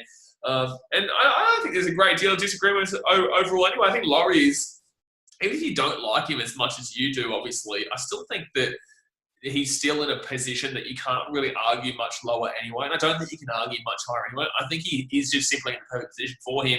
And then obviously you're going to get some nutter out there who says that Finucane shouldn't be an unproven. But if you actually hadn't watched the video, you'd know why we put him in unproven, because we originally had him in quality, but then we put him in unproven. But there we go, man. So actually, I just realised we forgot at the beginning to say kind of where you're from and what you do. Let everyone know kind of what, I think it's because we've already done one with you, but let everyone know what you do and where they can find you. Yeah, absolutely, mate. If you've watched the second rowers one, thank you so much. If you come back to watch this one, even better. We haven't pissed you off too much, or you just want to fight us more in the comments. I don't know. Yep. But basically, if you want to find me, you can find me on Instagram, Facebook at RandomStatsGuy. All the random stats that you want to look for in a game. Always heating up during the season, where I find the weirdest and wacky stats to give the underdogs the best chance on winning a game. It might not be right, but they're just fun to grab and brag about around your mates. Great conversation starters at the pub with an in-law, or maybe even trying to educate your girlfriend of the game. We've also got some quizzes during the season. We've got Team of the Week starting to draw in. We're getting a podcast rolling out as well. So a lot to like. Random Stats Guy, Instagram, Facebook. I'm sure you'll love it. Yeah, like I said last time, you can't get enough of rugby league content. You've just gotten 2 hours here. Overall, throughout all these tier makers here, there's probably over, I would say, probably like 15 hours worth of team making position overall, which is, or maybe 11, 12 hours or so, which is just great. But then that's just my content. You've got all your stuff, and, there's so much NRL content out there, which is awesome to see too. So, just obviously follow the community, guys. And Random Stats Guy, I've been following him for a little bit as well. I love what he puts out there. I just think it's so random and interesting, some of the stuff that he throws up. But that's going to do us here for today, guys. Obviously, hit that thumbs up button if you haven't already. Subscribe if you're new around here. We're doing every single position, as you guys will have been seeing so far. Plus, obviously, we've got the drafts that are still coming out right now. I think we did, who did we do? We did the Canberra Raiders, maybe?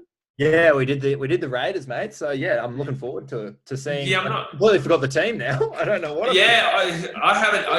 That hasn't been done yet. So that one will come out. I don't know if I've got it written down yet. I think it actually comes out when the season is on. Let me just quickly with the stats. Any Rabbitohs there? Cronulla Sharks. Yeah, that's probably going to come out in the first week of the season. So right at the thick of it. But yeah, we did a Cam Rays draft where we went through the entire Cam Rays history. We've done that with pretty much every single other team as well. So definitely get around it. So like I said, thumbs up, subscribe, put your notification bell on because we're absolutely slapping out content every single day. And we'll see you guys next time. Thanks for watching. See you later. See ya.